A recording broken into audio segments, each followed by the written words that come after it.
చదవండి.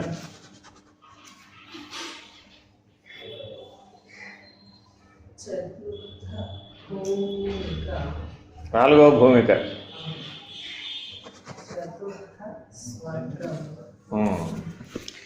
ఎన్ని భూమికలు ఉన్నాయి అసలు? 7. 7 జ్ఞాన భూమికలు. అర్థమైందండి? సప్త జ్ఞాన భూమికలతో చెప్పినటువంటి భగవద్వచనమే వివరిస్తున్నారు.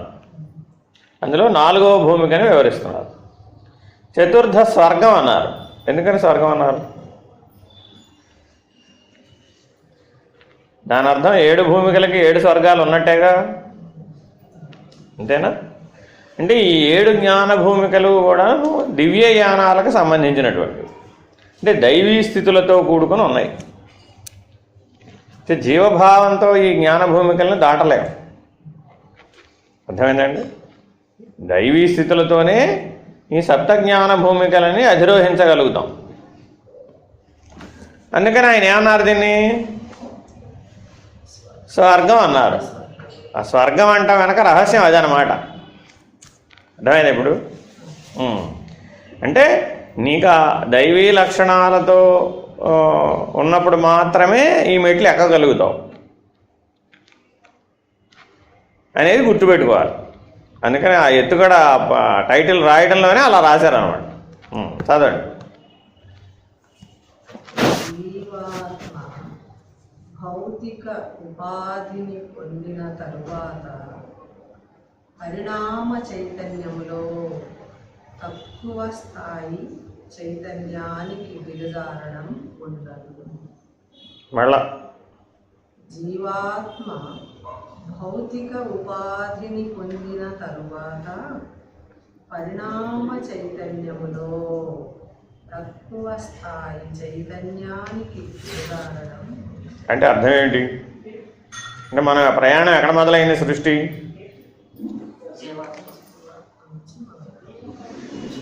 జీవాత్మ యొక్క ప్రయాణం ఎక్కడి నుంచి మొదలైంది? శిలా మృత్తికా లోహం దగ్గర నుంచి మొదలైంది. వృక్షాలుగా వచ్చాడు, తర్వాత జంతుజాలంగా అయ్యాడు, ఆ తర్వాత మనిషి అయ్యాడు. అర్థమైందండి? ఈ పరిణామ క్రమంలో దీన్నంతా ఏ పరిణామ క్రమం అన్నారు? దీన్ని పరిణామం 2 రకాలు, అవునా కదా? చైతన్య వ్యావర్తనం ఒక పరిణామ క్రమం, చైతన్య వికాసం ఒక పరిణామ క్రమం. అర్థమైందండి? మానవోపాధి సృష్టిలో వ్యక్తం అయ్యేంత వరకు ఉన్నదేమో చైతన్య వ్యావర్తనం, అంటే పరమాత్మ స్థితి నుంచి క్రమంగా చైతన్యం దిగివచ్చి స్థూల స్థితిని పొంది స్థూలంగా ఉపాధులు ధరిస్తూ మానవోపాధి వ్యక్తమైంది. వ్యక్తమయ్యే వరకు ఉన్న భాగం ఏమిటి? చైతన్య వ్యావర్తనం. అర్థమైందండి? మానవోపాధి వ్యక్తమైన తర్వాత ఏం మొదలైంది? చైతన్య వికాసం. పరిణామం 2 భాగాలు అయిందనమాట. దీన్ని అర్థం చేసుకోవడం కోసం చెప్తున్నాం. ఇట్లా ఉన్నది ఒకటే, కానీ చైతన్యం ఏమైంది? తనంతట తాను పరిణామం చెందుతూ మానవోపాధి వ్యక్తమయ్యే దశ వరకు, సృష్టిలో వ్యక్తమయ్యేంత వరకు చైతన్య వ్యావర్తనంగాను, మానవోపాధి వ్యక్తమైన తర్వాత ఇంకా వేరే ఉపాధులు వచ్చే అవకాశం లేదు. ఇదే ఆఖరి ఉపాధి. ఇక్కడి నుంచి మనం ఏ దశలోకి వచ్చినప్పుడు? చైతన్య వికాసం. అంటే చైతన్యం తన మూలాన్ని తాను గుర్తెరగడం అనే పని మానవోపాధి రాగానే మొదలైంది. అప్పటి వరకు ఏం చేసింది? తనకంటే అన్యమైనటువంటి దానిని వెతికేటటువంటి ప్రయత్నంగా, తనకంటే భిన్నమైనటువంటి దాన్ని ఏర్పరిచే ప్రయత్నంగా చైతన్య వ్యావర్తనం జరిగింది. జరిగి ఎక్కడికి వచ్చాడు? మానవోపాధికి వచ్చాడు. మానవోపాధికి వచ్చేటప్పటికి చైతన్య వ్యావర్తనం పూర్తి అయిపోయింది. ఇంకా తర్వాత వచ్చే ఉపాధులు లేవు. దుర్లభం మానుష దేహం అని ఎందుకు అంటున్నాం? చైతన్య వ్యావర్తనంలో ఇదే ఆఖరి ఉపాధి. దీని తర్వాత ఉపాధులు లేవు. ఇప్పుడు మనకు ఒక వాగ్దానం చేస్తున్నారు అవతారుడు. ఏమని?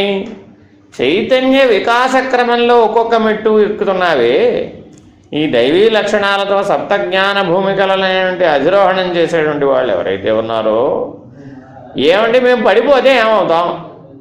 ప్రశ్న అదనమాట. ఇదే ప్రశ్న అర్జునుడు కూడా భగవద్గీతలో అడిగాడు. అయ్యో నేనయ్యా నువ్వు చెప్పినటువంటి పరమాత్మ స్థితి, పరమపదం అనేటటువంటి స్థితికి, పరాత్పర పరబ్రహ్మం అనేటటువంటి స్థితికి నేను చేరలేకపోయాను, మధ్యలోనే ఉపాధి పడిపోయింది, ఏమవుతాను? యోగ భ్రష్టుడనైతే నేనేమవుతాను అని ఆయన అడిగాడు అక్కడ ప్రశ్న. అదే ప్రశ్నకి ఇక్కడ కూడా సమాధానం చెప్తున్నారు. ఏమని చెప్తున్నారు?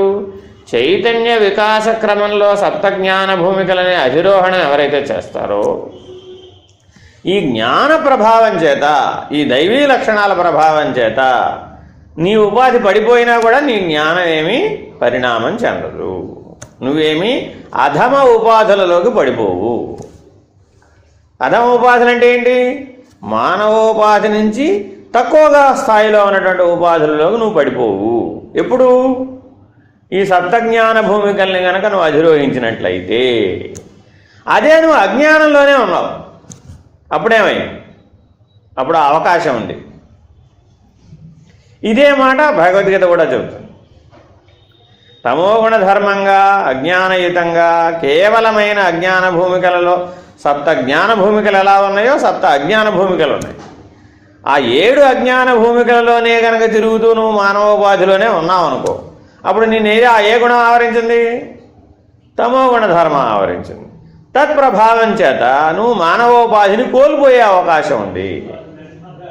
అదే నువ్వు జ్ఞాన భూమికలను కనుక అధిరోహించావు, 1 2 3 4 5 6 7, ఈ జ్ఞాన భూమికల్ని కనుక ఎవరైతే నిజ జీవితంలో సానుభూతి ప్రమాణంతో సిద్ధింపజేసుకుంటారో వాళ్ళకి అథవా పడిపోయినా వాళ్ళ మానవుడిగానే పడతాడు, మానవుడి నుంచి కింది స్థాయి ఉపాధులలో జన్మ ఎత్తాడు. కాబట్టి చైతన్య వికాసం పురోగతే తప్ప తిరోగమనం లేదు. చైతన్య వికాసంలో పురోగమనమే తప్ప తిరోగమనం లేదు అనేటటువంటి వాగ్దానాన్ని ఇస్తున్నాడు ఇక్కడ. కాబట్టి ఇప్పుడు మనం ఏమి చేయాలి? ఇప్పుడు జ్ఞాన భూమికల నుంచి జ్ఞాన భూమికలలో గనక నువ్వు పురోగమనం చేసినట్లయితే నీకు ఒక ఎష్యూరెన్స్ ఉంది, ఇక పడిపోవు. మళ్ళా ఒకవేళ పుట్టినా ఎలా పడతావు? మానవుడిగానే పడతావు. ఇంకేం ఎష్యూరెన్స్ ఇస్తున్నాడు? ఏ జ్ఞానంతో అయితే నువ్వు ఉపాధిని విడిచిపెట్టావో అదే జ్ఞానంతో మరలా వస్తావు. కాబట్టి జ్ఞానానికి కొనసాగింపే ఉంటుంది తర్వాత ఉపాధిలో కూడా. మరలా ఎక్కడికో వెనక్కి వెళ్ళిపోయి 0 నుంచి మొదలెట్టాల్సిన పని ఉండదు. కాబట్టి జ్ఞాన భూమికలని అధిరోహించడం అనేది మానవ జన్మలో అతి ముఖ్యమైన పని. మనం అన్ని ముఖ్యమైన పనులని అనుకుంటున్నాం లేదా? ఏమిటి మన ముఖ్యమైన పనులు? కొట్టడం, చదువుకోవడం, పెళ్లి చేసుకోవడం, సంసారం, పిల్లలు, వాళ్ళని వృద్ధిలోకి తీసుకురావడం, డబ్బులు వెనకేయడం, ఇల్లు కట్టడం, ఇదంతా చేసి చివరికి చనిపోవడం. ఇవన్నీ మన పనులనే అనుకుంటున్నాం. వీటిల్లో ఎక్కడైనా జ్ఞాన భూమికలతో పని వచ్చినాయి ఇప్పుడు? కాబట్టి ఇవన్నీ దేంతో కూడుకుని ఉన్నాయి? భౌతిక లక్షణాలతో, అజ్ఞానంతో కూడుకునుంది, విషయ సుఖంతో కూడుకునుంది. ఈ అజ్ఞానంతో వ్యవహరించేటటువంటి జీవితంలో నుంచి నువ్వు దైవీ లక్షణాలతో ఎదిగేటటువంటి సప్తజ్ఞాన భూమికలలో గనక నువ్వు అధిరోహించినట్లయితే, ఎందుకు అధిరోహణం అని అంటున్నావు? ఉన్నతమైన మార్గం కాబట్టి నువ్వు సాధనపూర్వకంగా ఎక్కాలి, సద్గురు ఆశ్రయంతో ఎక్కాలి, అవతారుని ఆశ్రయంతో ఎక్కాలి. నీకంటే ముందు నడిచిన వాళ్ళ మార్గదర్శకత్వంతో నువ్వు నడవాలి. అర్థమేనండి? అది అధిరోహణం అంటే. చిన్న పిల్లవాడు మెట్లు ఎక్కాలండి, ఏం చేస్తాడు? నువ్వు టెంపుల్కి తీసుకెళ్ళావు, మెట్లు వచ్చినాయి, అక్కడ పిల్లాడు ఏం చేస్తాడు? మొదటి మెట్లు నువ్వు పట్టుకోలేదండి, నువ్వు పట్టుకోకుండా నువ్వు టకటకా 4-5 మెట్లు ఎక్కావు, వాడి మెట్ల దగ్గరకు వచ్చి పైకి చూస్తాడు, అవునా కదా? పైకి ఎన్ని మెట్లు కనబడతాయి? బోల్డ్ మెట్లు కనబడతాయి. వాడు అక్కడ నిలబడి చూస్తుంటాడు, రాడు. ఇప్పుడు నువ్వేం చేయాలి? నువ్వే మళ్ళా 4 మెట్లు కిందకి దిగి వాడు చేయి పట్టుకుంటే, ఈయన సహాయం ఉంది కాబట్టి నేను ఇప్పుడు ఎక్కగలుగుతాను అని తోస్తుంది వాడికి. వాడు ఎక్కడ మొదలు పెడతాడు. అర్థమైందండి? మన పరిస్థితి కూడా ఇదే. సప్త జ్ఞాన భూమికల దగ్గరకు వచ్చేటప్పటికి అజ్ఞాన భూమికలను పూర్తి చేసుకుని ఆ మొదటి మెట్టు మీద నిలబడి పైకి చూస్తూ ఉంటాం. ఎవరు వస్తారా బాబు మనకు చెయ్యందించేవాడు, ఎవరు వస్తారా బాబు మనకు చెయ్యందించేవాడు. ఆ చెయ్యందించేటటువంటి సద్గురుమూర్తి సహాయం అందుకోగానే నువ్వు చకచక ఆ అధిరోహణాన్ని పూర్తి చేస్తావు. కాబట్టి సద్గురు కృప అవతార కృప ఈ జ్ఞాన భూమికల్ని అధిరోహించడంలో అత్యంత ముఖ్యమైనది. వాళ్ళ మార్గదర్శనం ముఖ్యమైనది.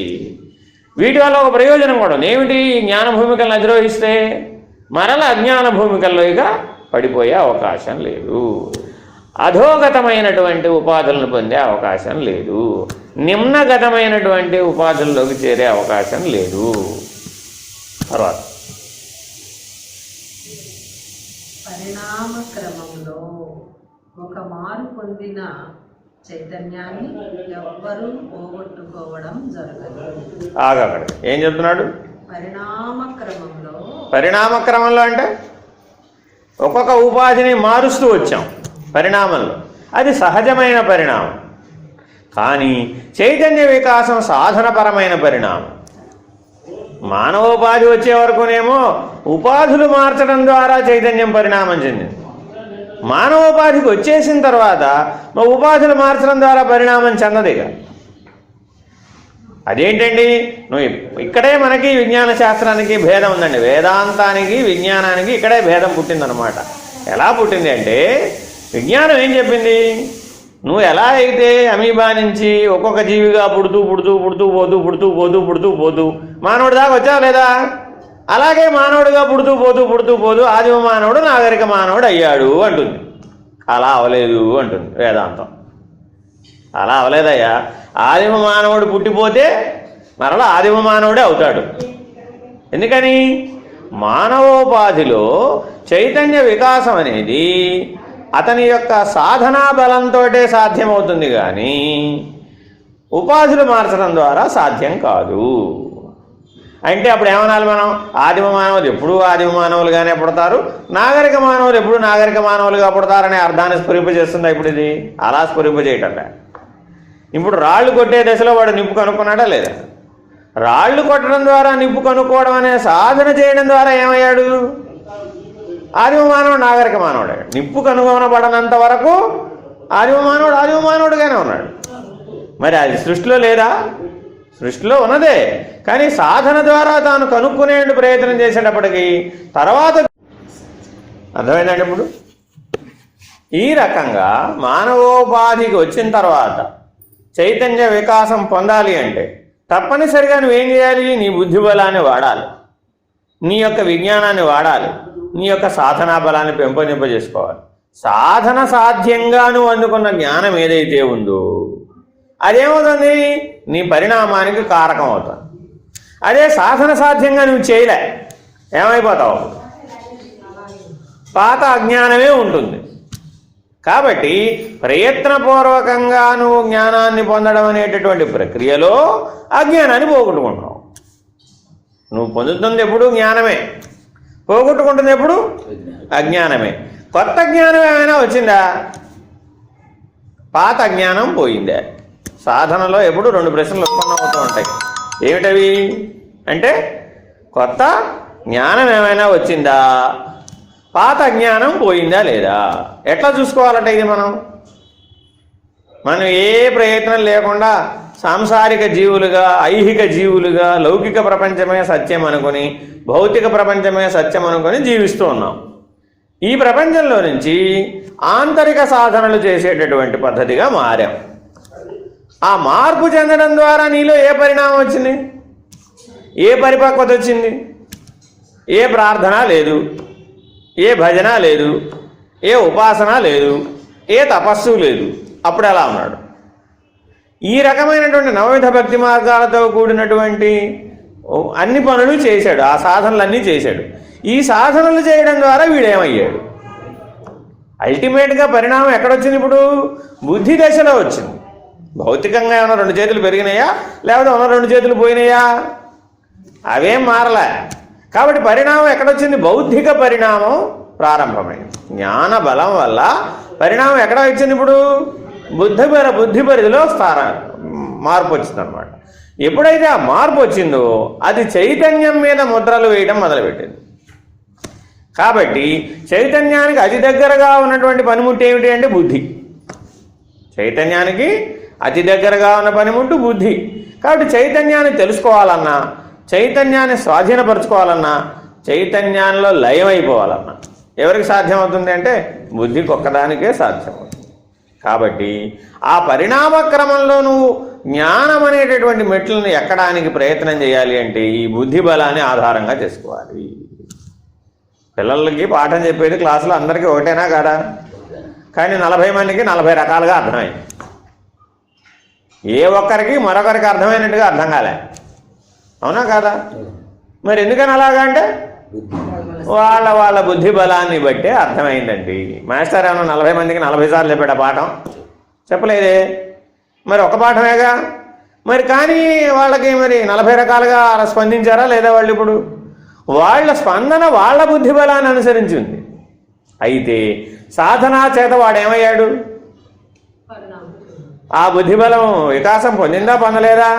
ఎందుకని మొదట్లో వాడికి అర్థం కాలేదనే స్థితిలో ఉన్నాడు. క్రమేపీ సాధన చేసే కొద్దీ అర్థం చేసుకోగలిగే స్థితికి వచ్చాడు. ఇంకా సాధన చేసే కొద్దీ దాన్ని వ్యక్తపరిచే దశకు వచ్చాడు. వ్యక్తం స్పష్టంగా చేయగలిగేటటువంటి దశ నుంచి సాధికారమైనటువంటి స్థితికి వచ్చాడు. అంతేనా కదా? ఎంబీబీఎస్ చదువుకున్నాడండి. చదువుకున్నప్పుడు ఒక తీరుగా ఉన్నాడు. హౌస్ సర్జన్సీ చేసినప్పుడు ఇంకో తీరుగా ఉన్నాడు. ప్రాక్టీస్ పెట్టిన కొత్తల్లో ఇంకో తీరుగా ఉన్నాడు. 30 ఏళ్ళు ప్రాక్టీస్ చేశాడు, ఇప్పుడు ఇంకో తీరుగా ఉన్నాడు. రిటైర్ అయ్యాడు, ఇప్పుడు ఇంకో తీరుగా ఉన్నాడు. అవునా కదా? ఆ డాక్టరే, ఆ విద్యే, ఆ విజ్ఞానమే, ఆ మాస్టరే, ఆ స్టూడెంట్లే. ఏమైంది ఇప్పుడు? పరిణామం ఎక్కడొచ్చింది? ఇప్పుడు ఆ బుద్ధి దశలో పరిణామం వచ్చేస్తుంది అన్నమాట. కాబట్టి మానవుడు అంటే ఎవరు? ఆ బుద్ధే మానవుడు. మిగిలిందంతా మానవుడు అంటానికి వీలు కాదు. మిగిలిందంతా జంతువే. ఒక్క బుద్ధి బలమే మానవోపాధిలో ప్రధానమై ఉన్నది. కాబట్టి పరిణామ క్రమంలో నువ్వు ఉన్నతమైనటువంటి స్థితికి ఎదగడానికి నీకు ఇక్కడ చైతన్య భూమికలని చెప్తున్నాడుగా. ఇది ఈ 4వ చైతన్య భూమిక, 4వ జ్ఞాన భూమికలోకి అధిరోహించాలి అంటే బుద్ధి బలాన్ని నువ్వు ఆ స్థితిలో ఉంచాలి. కిందకి పడిపోకుండా చూసుకోవాలి. ఎప్పటికప్పుడు 1, 2, 3లో నీకు ఆకర్షణలు ఉంటూ ఉంటాయి. ఆ 1, 2, 3లో ఉన్న ఆకర్షణల జోలికి వెళ్ళకూడదు. ఈ 4వ జ్ఞాన భూమిక చాలా విశిష్టమైనది. పరిణామ క్రమంలో నీకు ఒక శాశ్వతమైనటువంటి స్థానాన్ని ఇవ్వగలిగేటటువంటి అవకాశం ఈ జ్ఞాన భూమికలో ఉన్నది అని ఎత్తుకుంటున్నాడు. ఇది ఎత్తుగడ. ఎత్తుగడ యొక్క విశిష్టత తెలిస్తే తర్వాత చదివేటప్పుడు ఏం చెప్తున్నాడు అనేది ఫాలో అవడం సులభం అయిపోతుంది. ఇప్పుడు చదవండి.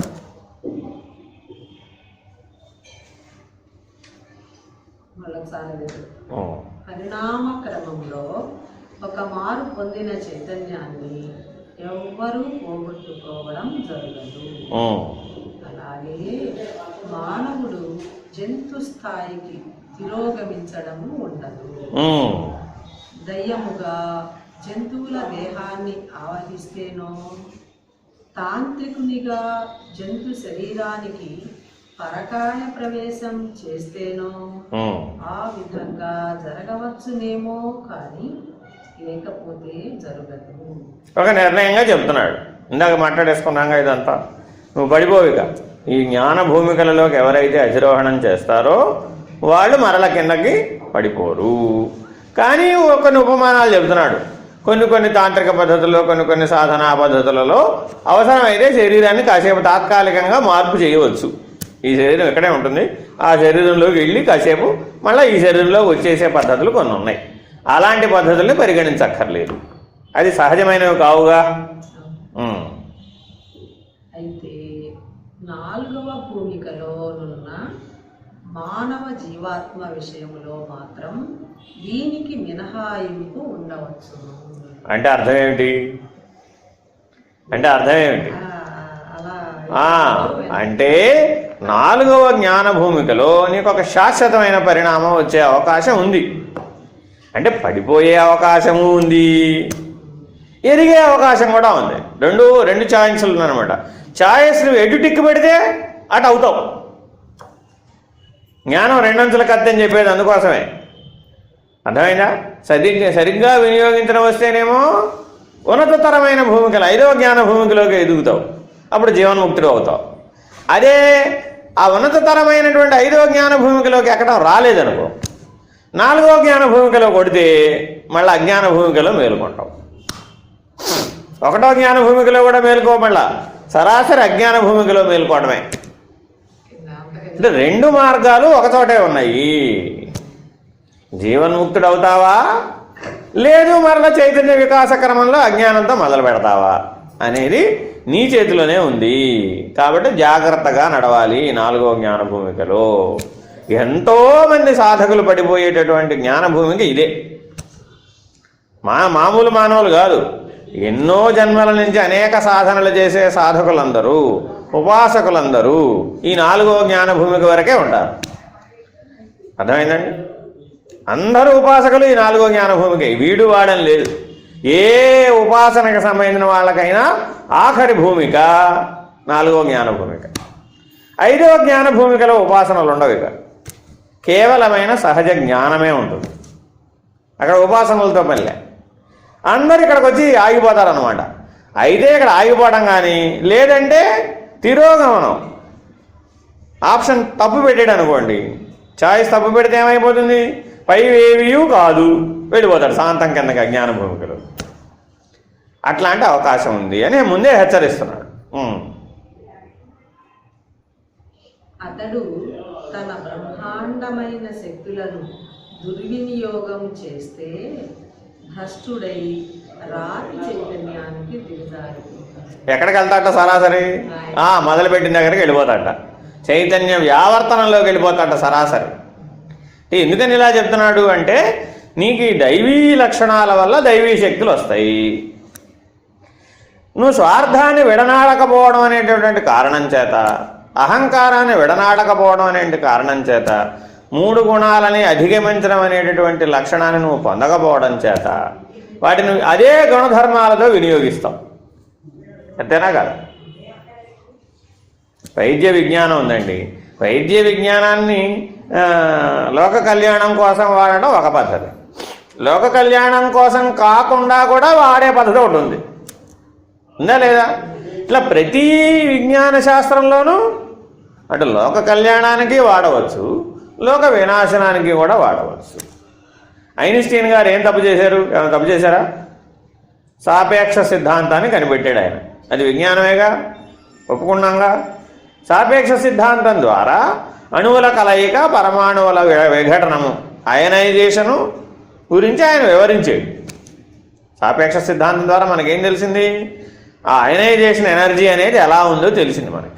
పదార్థంలో నుంచి శక్తిని వెలికి తీయడం ఎట్లాగా అనేది ఆయన నిరూపించాడు. పదార్థంలో నుంచి శక్తిని వెలికి తీయడం ఆయన నిరూపించింది. దేనికోసం నిరూపించాడు? లోక కళ్యాణం కోసమని ఆయన నిరూపించాడు. కానీ మనం ఏం చేశాం?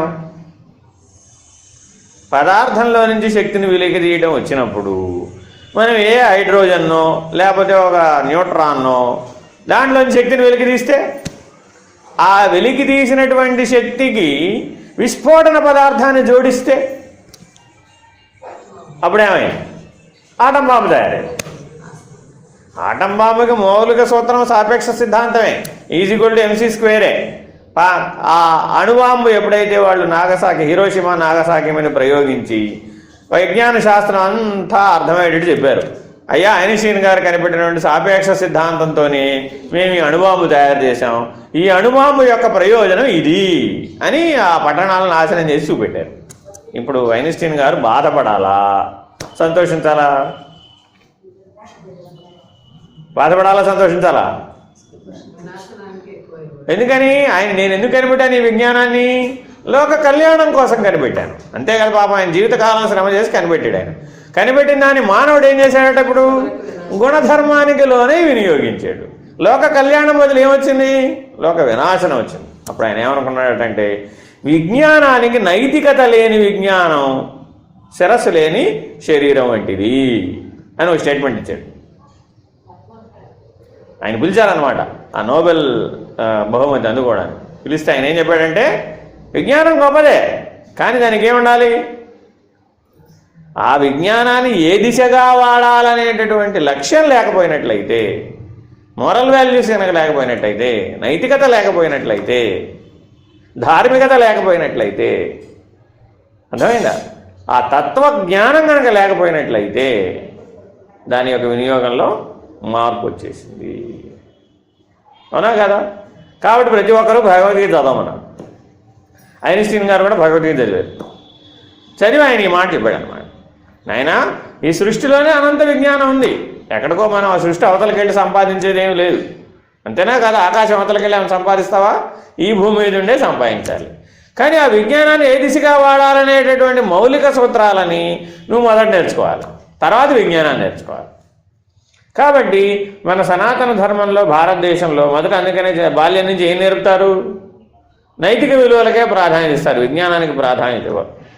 ఎందుకని? బాల్యంలో గనక నీకు ధర్మ సూక్ష్మాలు గనక వంటబట్టినట్లయితే నువ్వు విజ్ఞానం జీవితాంతా నేర్చుకోవచ్చు, దానికేం ప్రమాదం లేదు. పోయే వరకు కూడా విజ్ఞానాన్ని నేర్చుకోవచ్చు, రీసెర్చ్ జీవితాంతం చేయొచ్చు, పిహెచ్డీ జీవితాంతం వరకు సంపాదించవచ్చు. కానీ ఆ విజ్ఞానాన్ని దేనికి వాడాలి? ఆ ధార్మికమైన బుద్ధి ముందు నీకు బాల్యంలో ఏర్పడాలి. కాబట్టి అధార్మికత ఎప్పుడూ పక్కనే ఉంటుంది. కాబట్టి ఈ జ్ఞాన భూమికలో కూడా ఏం హెచ్చరిస్తున్నాడు? ఇప్పుడు నీకు బ్రహ్మాండమైన శక్తులు వస్తాయి, సంకల్ప మాత్రం చేత ఏదైనా చేయగలుగుతాడు. రాముడు దర్భపుల్లని బ్రహ్మాస్త్రంగా అభిమంత్రించాడు మంత్రబలం చేత. రామాయణంలో సంఘటన ఉంది. ఏమిటి? ఒక అసురుడు కాకి రూపంలో వచ్చి డిస్టర్బ్ చేస్తున్నాడు. పంచవటిలో ఉండగా కాకాసురుడు వాడి పేరు. అంటే తామసిక శక్తులు కలిగినటువంటి ఒక రాక్షసుడు కాకి రూపాన్ని ధరించి వచ్చి సీతారాముల్ని డిస్టర్బ్ చేస్తున్నారు. చూశాడు, ఓర్పు వహించాడు. ఇక లాభం లేదని ఏం చేశాడు? ఆ పక్కనే ఒక దర్భపల్ల ఉంటే ఆ దర్భపల్ల సేకరించి బ్రహ్మాస్త్ర మంత్రాన్ని అనుసంధానం చేశాడు. ఆ బ్రహ్మాస్త్ర మంత్రాన్ని అనుసంధానం చేయడానికి దర్భపల్ల పనికొచ్చిందా, పనికి రాలేదా? పనికొచ్చిందా? మరి ఆ మంత్రబలం ఎక్కడి నుంచి వచ్చింది? అది బ్రహ్మాండ శక్తి. అర్థమైందండి? అట్లా రామాయణంలో ఆయన అనేక రకమైనటువంటి దివ్యాస్త్ర శస్త్రాలని ఆ అసురులను నిర్జించడానికి వాడాడు. ఇది రామాయణంలో మనకి కనిపించేటువంటి విశేషం. అలాగే కృష్ణావతారంలో కూడా ఆ తామసిక శక్తులను నిర్జించడానికి ఆయన అనేకమైనటువంటి దివ్యాస్త్ర శస్త్రాలని, దివ్యమైనటువంటి శక్తులని బాల్యంలోనే వాడాడు కృష్ణావతారంలో. మరి ఇప్పుడు ప్రకృతి అన్నాక రెండు ఉంటాయా, ఉండవా? సాత్విక శక్తులు ఉంటాయి, రాజసిక శక్తులు ఉంటాయి, తామసిక శక్తులు కూడా ఉంటాయి. అవునా కాదా? మరి ఈ జ్ఞాన భూమికలోకి వచ్చేటప్పటికి ఇతనికి ఏ ఆకర్షణ కలుగుతున్నట్టు? ఇప్పుడు ఈ తామసిక శక్తుల యొక్క ఆకర్షణ కలుగుతున్నాడు. ఎందుకనిట? అంటే బొడ్లో కత్తి ఉంటే వాడాలనిపిస్తుంది,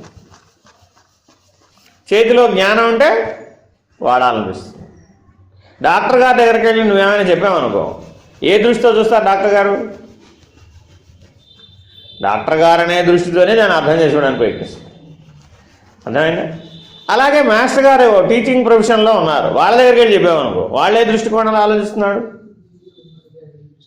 ఆ వృత్తిపరమైనటువంటి పరిమిత జ్ఞానం కాస్త జీవితం అంతా పరుచుకునేటప్పటికీ అన్నిటిలో అదే వృత్తిపరమైనటువంటి దృష్టికోణం వచ్చి చేరిపోయింది. ఇప్పుడు ఈ 4వ జ్ఞాన భూమికలో ఉన్నవాడికి ఆ బ్రహ్మాండ శక్తుల యొక్క జ్ఞానం వచ్చింది. వీడికి ఏ జ్ఞానం కలిగింది? ఇప్పుడు ఈ సృష్టి మొత్తాన్ని నడుపుతున్నటువంటి ఏ దైవీ శక్తులైతే ఉన్నాయో, ఇచ్ఛా, క్రియ, జ్ఞాన, ఆది పరాశక్తులనే 5 శక్తి పంచకం ఏదైతే ఉందో, ఈ శక్తి పంచకం అంతా కూడా అతనికి స్వాధీనమై ఉంది. ఇతనికి ఏ స్వాధీనమైంది? ఇప్పుడు ఇచ్ఛ, క్రియ, జ్ఞాన, ఆది పరాశక్తులు అనేటటువంటి ఆ 5 శక్తి పంచకం అంతా కూడా స్వాధీనమై ఉందన్నమాట. ఎప్పుడైతే అలా స్వాధీనమై ఉందో ఏమయ్యాడు? ఆ శక్తిని వినియోగించమనేది ప్రేరణ పొందిస్తూ ఉంటుంది. అర్థమైందండి? మీకు ఉదాహరణ చెప్పనా? కండలు బాగా పెంచిన వాడు ఏం చేస్తాడు? ఏదన్నా వాడు కొద్దిగా ఆవేశం రాగానే ఆ కండబలాన్ని వాడడానికి ఉపయోగిస్తాడు. అవునా కదా? అట్లాగే జ్ఞానబలం, భౌతిక బలం ఎట్లాగో జ్ఞానబలం కూడా అంతే. నీకు ఆ జ్ఞానబలం వచ్చేసింది అనుకోండి, ఏం చేస్తావు? ఆ బలాన్ని వాడే ప్రయత్నం చేస్తావు. అట్లాగే ఈ 4వ జ్ఞాన భూమికలో బ్రహ్మాండ శక్తులైనటువంటి శక్తి పంచకం స్వాధీనం అవుతుంది. ఎప్పుడైతే ఇవి స్వాధీనమైనయో ఈ సృష్టిలో, ఈ ప్రకృతిలో నేను చేయలేనిదంటూ ఏదీ లేదు అనేటటువంటి అహం బలపడు. నాకు అసాధ్యమేమీ లేదు, నేనేదైనా చేయగలను. రావణాసురుడు ఏం చేశాడు? ఈ 4వ జ్ఞాన భూమికి అనమాట. ఏం చేశాడంటే అన్ని జ్ఞానాలు ఉన్నాయి అతనికి, కానీ అసలైన ఆత్మజ్ఞానం లేదు. లేకపోయేటప్పటికి ఏమయ్యాడు? నవగ్రహాల్ని స్వాధీనం చేసుకున్నాడు, ముల్లోకాల్ని జయించాడు, అన్నింటినీ స్వాధీనపరుచుకున్నాడు. ఇలాంటి రాక్షసులు మనకు పురాణాల్లో బోల్డు మంది కనపడతారు. వీళ్ళందరూ ఎక్కడ దాకా వచ్చారు? ఇప్పుడు ఇక్కడ దాకా వచ్చారు. అక్కడ కొడితే ఎక్కడ పడ్డాడు? వెళ్ళి శాంతం రాజు దగ్గర మళ్ళా ప్రయాణాన్ని మొదలుపెట్టాడు. అర్థమైందండి? కాబట్టి ఈ బ్రహ్మాండ శక్తులైనటువంటి ఇచ్ఛాక్రియ ఆది జ్ఞాన ఆది పరాశక్తులని తెలుసుకొని స్వాధీనం చేసుకోవడం ఎంత ముఖ్యమో, వాటి నుంచి ముక్తుడవడం కూడా అంతే ముఖ్యం. ముక్తుడవయ్యేటటువంటి 5వ జ్ఞాన భూమికలోకి చేరావా, ఈ 5 శక్తులే లోక కళ్యాణకారకమైనవి. అదే ఈ 5 శక్తుల్ని సృష్టిలో రజోగుణ ధర్మంతో తమోగుణ ధర్మంతో వాడి గుణధర్మానికి సత్వగుణానికి కూడా లొంగి నువ్వు ప్రకృతిని కనుక వినియోగించావు అనుకో, అప్పుడేమయ్యావు? అధోగతి చెంది మళ్ళా చైతన్య వ్యావర్తనమైనటువంటి రాతి దశకి శిలా మృత్తికల్లాగా వెళ్ళిపోయాడు. సరాసరి చైతన్యం అలా అధోగతి పాలవుతోంది. కాబట్టి ఆ జాగ్రత్త వహించాలి అని ఎంతో హెచ్చరికగా చెప్తున్నారు అన్నమాట. చదవండి. 4వ చైతన్య భూమికలోని శక్తులు దైవీ శక్తులు. స్వభావములో అవి అనంతమైనవి.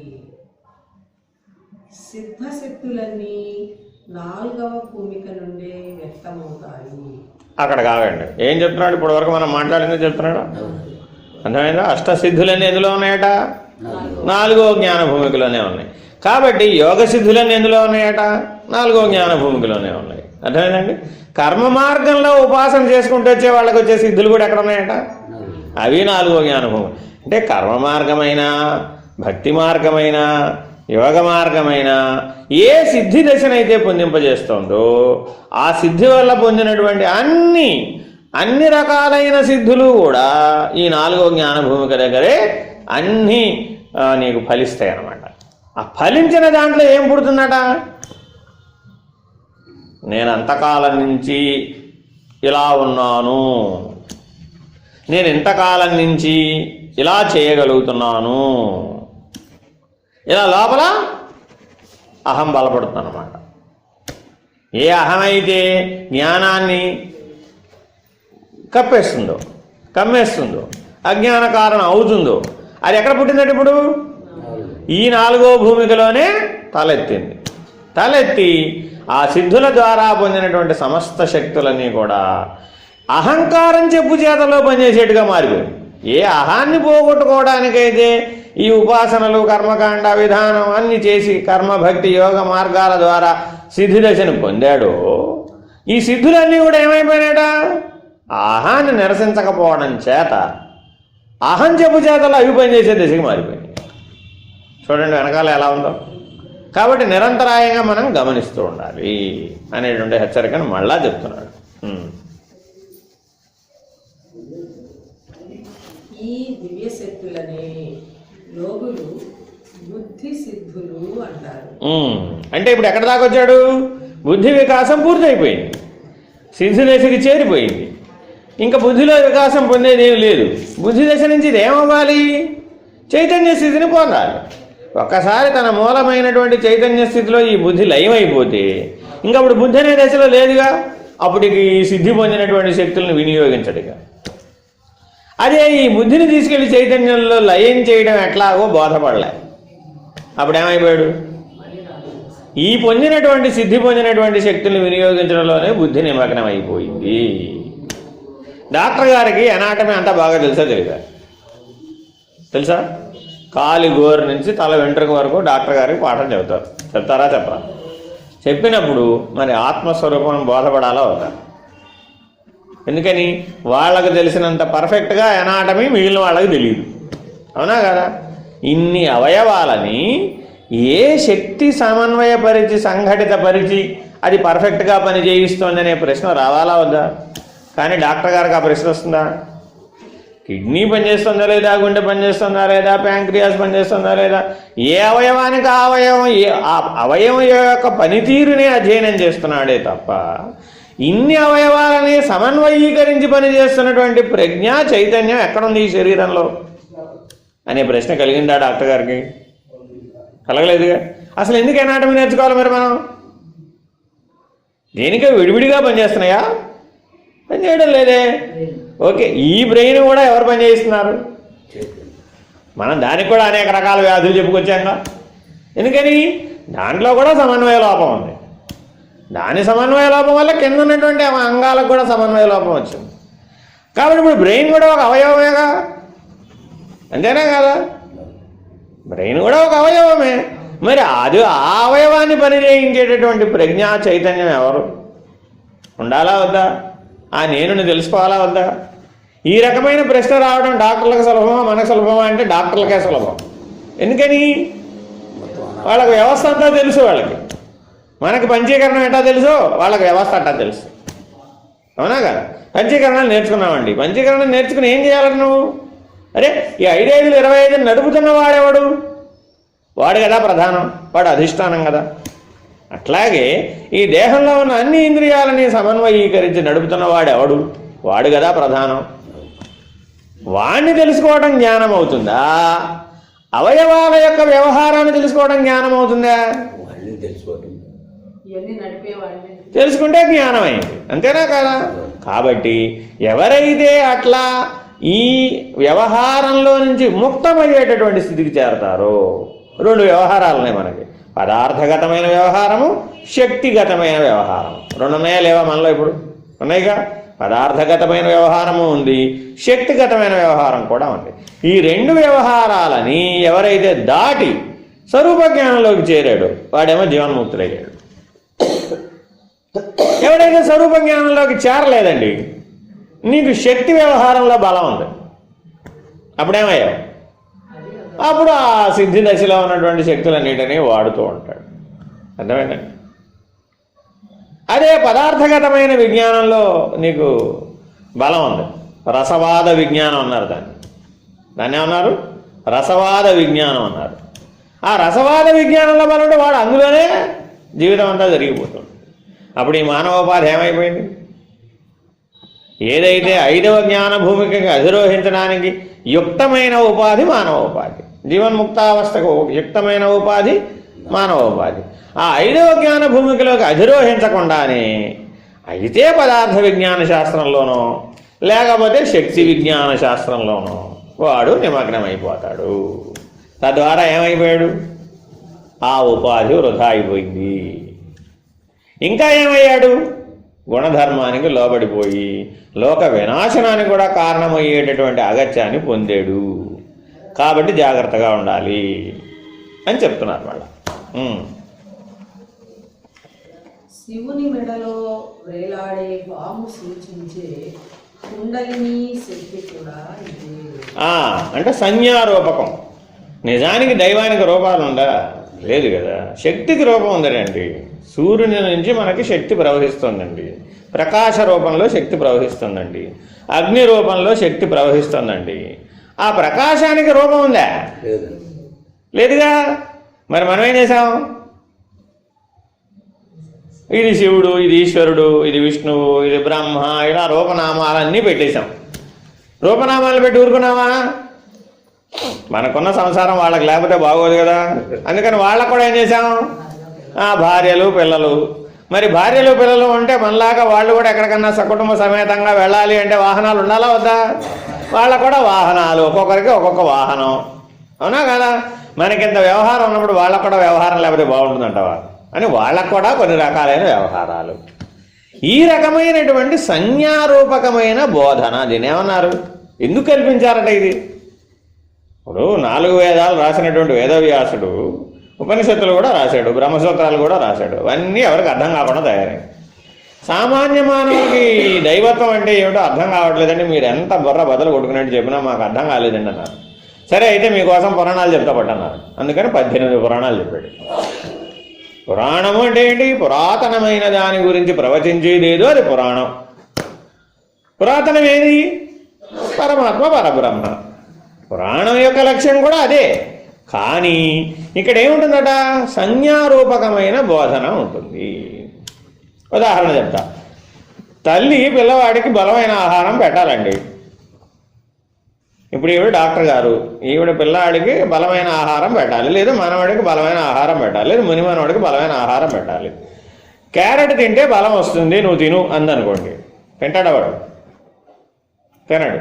క్యారెట్లో ఏ విటమిన్ బాగా ఉంటుంది, నువ్వు ఏ విటమిన్ బాగా తినాలి అని ఇప్పుడు మూడేళ్ల పిల్లాడికి చెప్తే వాడు కానీ అర్థమైందా? వాడికి ఏం అర్థమైంది? తీగా ఉంది, పొల్లగా ఉంది, 6 రుచులే అర్థమవుతాయి వాడికి, మిగిలిన ఏం అర్థం కావు. అవునా కదా? క్యారెట్ తీగా ఉంటుందని తినరా అన్నాడు అనుకోండి, వాడి పరిజ్ఞానం లోపలికి వచ్చేసింది. క్యారెట్లో ఏ విటమిన్ బలంగా ఉంటుంది తినరా అన్నాను, వాడికి అర్థం కాలేదు. అంతేనా కదా? క్యారెట్ తీగా ఉంటుంది అన్నప్పుడు పిల్లవాడు తినేశాడు. అర్థమైందా? ఏమిటి తేడా ఇప్పుడు? బుద్ధి యొక్క ఒప్పుదల. అంతేనా కాదా? కాబట్టి నువ్వు ఏ పరిజ్ఞానానైనా ఎట్లా వాడాలంటే ఇప్పుడు నువ్వు బోధించేవాడు ఎప్పుడూ కూడా సంజ్ఞారూపకంగా బోధించడం ద్వారా వాడున్న స్థాయికి దిగి వచ్చేస్తున్నాడు. ఉదాహరణ వల్ల ఏమైంది? మనకు సిద్ధాంతం సులభంగా అర్థమవుతుంది. సిద్ధాంతాన్ని సిద్ధాంతంగా చెప్పుకుంటూ పోయామండి. ఏమైనప్పుడు ఈయన ఏం చెప్పాడో మనకు అర్థం కాదు. 1 గంట వింటాడు, 1 గంట విన్న తర్వాత లాభం లేదండి, ఇంక ఈయన ఏం చెప్తాడో మనకు అర్థం కావట్లేదు అనుకుంటాడు. అదే ఉదాహరణ చెప్పేటప్పటికి ఏమైంది? ఒరే ఇది నా గురించే చెప్తున్నాడు, ఈయన ఎవరికో చెప్పడం లేదు, నా జీవితం గురించే చెప్తున్నాడు, నా గురించే చెప్తున్నాడు, నేను తెలుసుకోవాలని చెప్తున్నాడు అనేటువంటి స్ఫురణ కలిగింది అనమాట. కాబట్టి పురాణాలన్నీ ఎట్లా చెప్పబడ్డాయి? ఈ సంజ్ఞారూపకమైన బోధనతో చెప్పబడ్డాయి. అదే ఇక్కడ చెప్తున్నారు. శివుడి మెడలో పాము ఎందుకు వేసామండి? ఆయనకేం పని పాడలేదు, ఆయన హాయిగా సహజ నిర్వికల్ప సమాధినిష్ఠుడై ప్రశాంతంగా ఉన్నాడు కదా. ఆయన మెడలో పాము నెత్తి మీద నీళ్లు పెట్టకపోతే మనకు ఆనందంగా ఉందే? లేదుగా. అవునా కదా? శివుడిని ఒకసారి ఊహించుకోండి, మెడలో పాము లేకుండా, పక్కన త్రిశూలం లేకుండా, ఆయన నెత్తి మీద గంగ లేకుండా ఒకసారి శివుడు ఉన్నాడా అని చూసుకోండి. నిజానికి అలాగే ఉన్నాడు. నువ్వు అలాగే ఉన్నావుగా. నువ్వు సహజ నిర్వికల్ప సమాధినిష్ఠుడైనప్పుడు ఆ శివుడే నీవు. నిన్న నిర్ణయం పొందమని ఆయన ఎప్పుడు అలాగే పెట్టాం. శివుడు ఎక్కడా మనలాగా తింటూ పడుకున్నట్టు మన వ్యవహారం చేసినట్టుగా శివుడి బొమ్మలు ఏమి ఉండవు. ఆయన ఎప్పుడు ఎలా ఉన్నాడు? సహజ నిర్వికల్ప సమాధినిష్ఠుడై ఉన్నాడు. కానీ ఆయన మెడలో ఏం చేశాం? కుండలిని శక్తిని సంజ్ఞారూపకంగా నిరూపించాలనే ఉద్దేశంతో సర్వజీవుల యందున్న ప్రాణశక్తి పేరు కుండలిని శక్తి, వేరే ఇంకేం లేదు. ఏదో అని ఊహించుకుంటాడనమాట మానవుడు. ఆ ఊహకు తోడయ్యేటప్పటికి ఏమైనా అది విక్షేపం పోయింది. కుండలిని శక్తి అంటే అర్థం ఏంటి? సర్వజీవుల యందు ప్రాణశక్తి పనిచేస్తుందా లేదా? లేకపోతే అమీబా 1 సెకండ్లో మిలియన్ ఎట్టయింది. అందులో ప్రాణశక్తే కనుక లేకపోతే, ఆర్ఎన్ఏ డిఎన్ఏ విఘటనం సంఘటనం అనేది లేకపోతే, అణు విఘటనము అణు సంఘటనము దేనివల్ల జరుగుతుంది? ఏ శక్తి వల్ల అయితే జరుగుతుందో అదే ప్రాణశక్తి అయ్యా, వేరే ఇంకేమి లేదు. ఇప్పుడు నీ లోపల జరుగుతుందా లేదా? జరుగుతుందిగా. అదేగా నువ్వేం చెప్తున్నావు? ఆక్సిడేషన్ అనే ప్రక్రియ. మైటోకాండ్రియాలో శక్తి విడుదలవుతుంది ఆక్సిడేషన్ అనే ప్రక్రియ వల్ల. మరి నీ లోపల కూడా ఆర్ఎన్ఏ డిఎన్ఏ సింథసిస్ జరుగుతుంది కదా. ఆ చేస్తున్న శక్తి పేరు ప్రాణశక్తి. కాబట్టి సమిష్టిగా పేర్లు పెట్టామా, వ్యష్టిగా పేర్లు పెట్టామా? ఉన్నది సమిష్టిగానే ఉందిగా. మరి సర్వజీవుల యందు ప్రాణశక్తి లేదా? ఉంది కదా. దాని పేరే కుండలిని శక్తి. అర్థమైందా? అది నీకు ఆభరణమై తోచిందట. ఇప్పుడు ఎందుకు శివుడి మెడలో వేసాం? ఎవరైతే ఆ శివత్వ స్థితిని పొందాడో వాడికి ఏం స్వాధీనమైందంటే ఇప్పుడు ఆ ప్రాణశక్తి స్వాధీనమైంది అని చెప్పడం అక్కడ ఉద్దేశం అన్నమాట. ఆ ప్రాణశక్తి స్వాధీనమైపోయింది. ఇంకప్పుడు నీకు అప్పుడు ఏమైపోయావు? ఇప్పుడు నువ్వు ఎలా ఉన్నావు? ప్రాణం ఉంటేనే నేను ఉన్నాను. అవునా కదా? ప్రాణం లేకపోతే నేను లేనా? అదేగా మన రూఢిగా నిర్ణయం.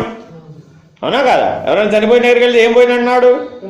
ప్రాణం పోయింది. అరే ప్రాణం పోయిందంటే ప్రాణం రావాలా వద్దా? తల్లి గర్భంలో ప్రాణం వచ్చిందా రాలేదా? వచ్చిందిగా. 7వ నెలలో ప్రాణం వచ్చింది, 70వ ఏట ప్రాణం పోయింది. అంతేనా కదా? కాబట్టి ప్రాణానికి రాకడా పోవడా ఉన్నాయా లేదా? మరి అది కూడా వచ్చిపోయేటటువంటిదే. శాశ్వతమైందని అన్నావా? నేను శాశ్వతుడనే కానీ ఈ మధ్యలో వచ్చిపోయేవి శాశ్వతమైనవి కావు. నేనెవరిని? నేను శివస్వరూపుణ్ణి, నేను చైతన్య స్వరూపుణ్ణి, నేను ఆత్మస్వరూపుణ్ణి. నేను బ్రహ్మస్వరూపుణ్ణి, నేను జ్ఞానస్వరూపుణ్ణి, నేను ముక్తస్వరూపుణ్ణి అనేటటువంటి పరిణామంలోకి ఎదిగావనుకో, అప్పుడేమైంది? అన్నీ నీకు పనిముట్లు అయిపోయినాయి, అన్నీ నీకు స్వాధీనం అయిపోయినాయి. కాబట్టి ఈ చైతన్య స్వాధీనత అనేది ఈ శివుని మెడలో పాము ఏం సూచిస్తుందంటే ఇప్పుడు ఆ శివస్వరూపుడికి సర్వభూతముల యందు వ్యాపకమై ఉన్నటువంటి చైతన్యం స్వాధీనమై ఉన్నది అనేటటువంటి బ్రహ్మాండ స్థితిని సూచిస్తుంది, వ్యాపక ధర్మాన్ని సూచిస్తుంది. ఇటువంటి వ్యాపక ధర్మాన్ని అందుకోవడమే నీ ప్రధాన లక్ష్యంగా శివుడి బొమ్మ పెట్టాము అక్కడ. ఈ పరిమితత్వాన్ని కోల్పోయి ఆ వ్యాపక స్థితిని పొందాలి నువ్వు అనేటటువంటి జ్ఞాన లక్ష్యంతో ఏర్పాటు చేశారు.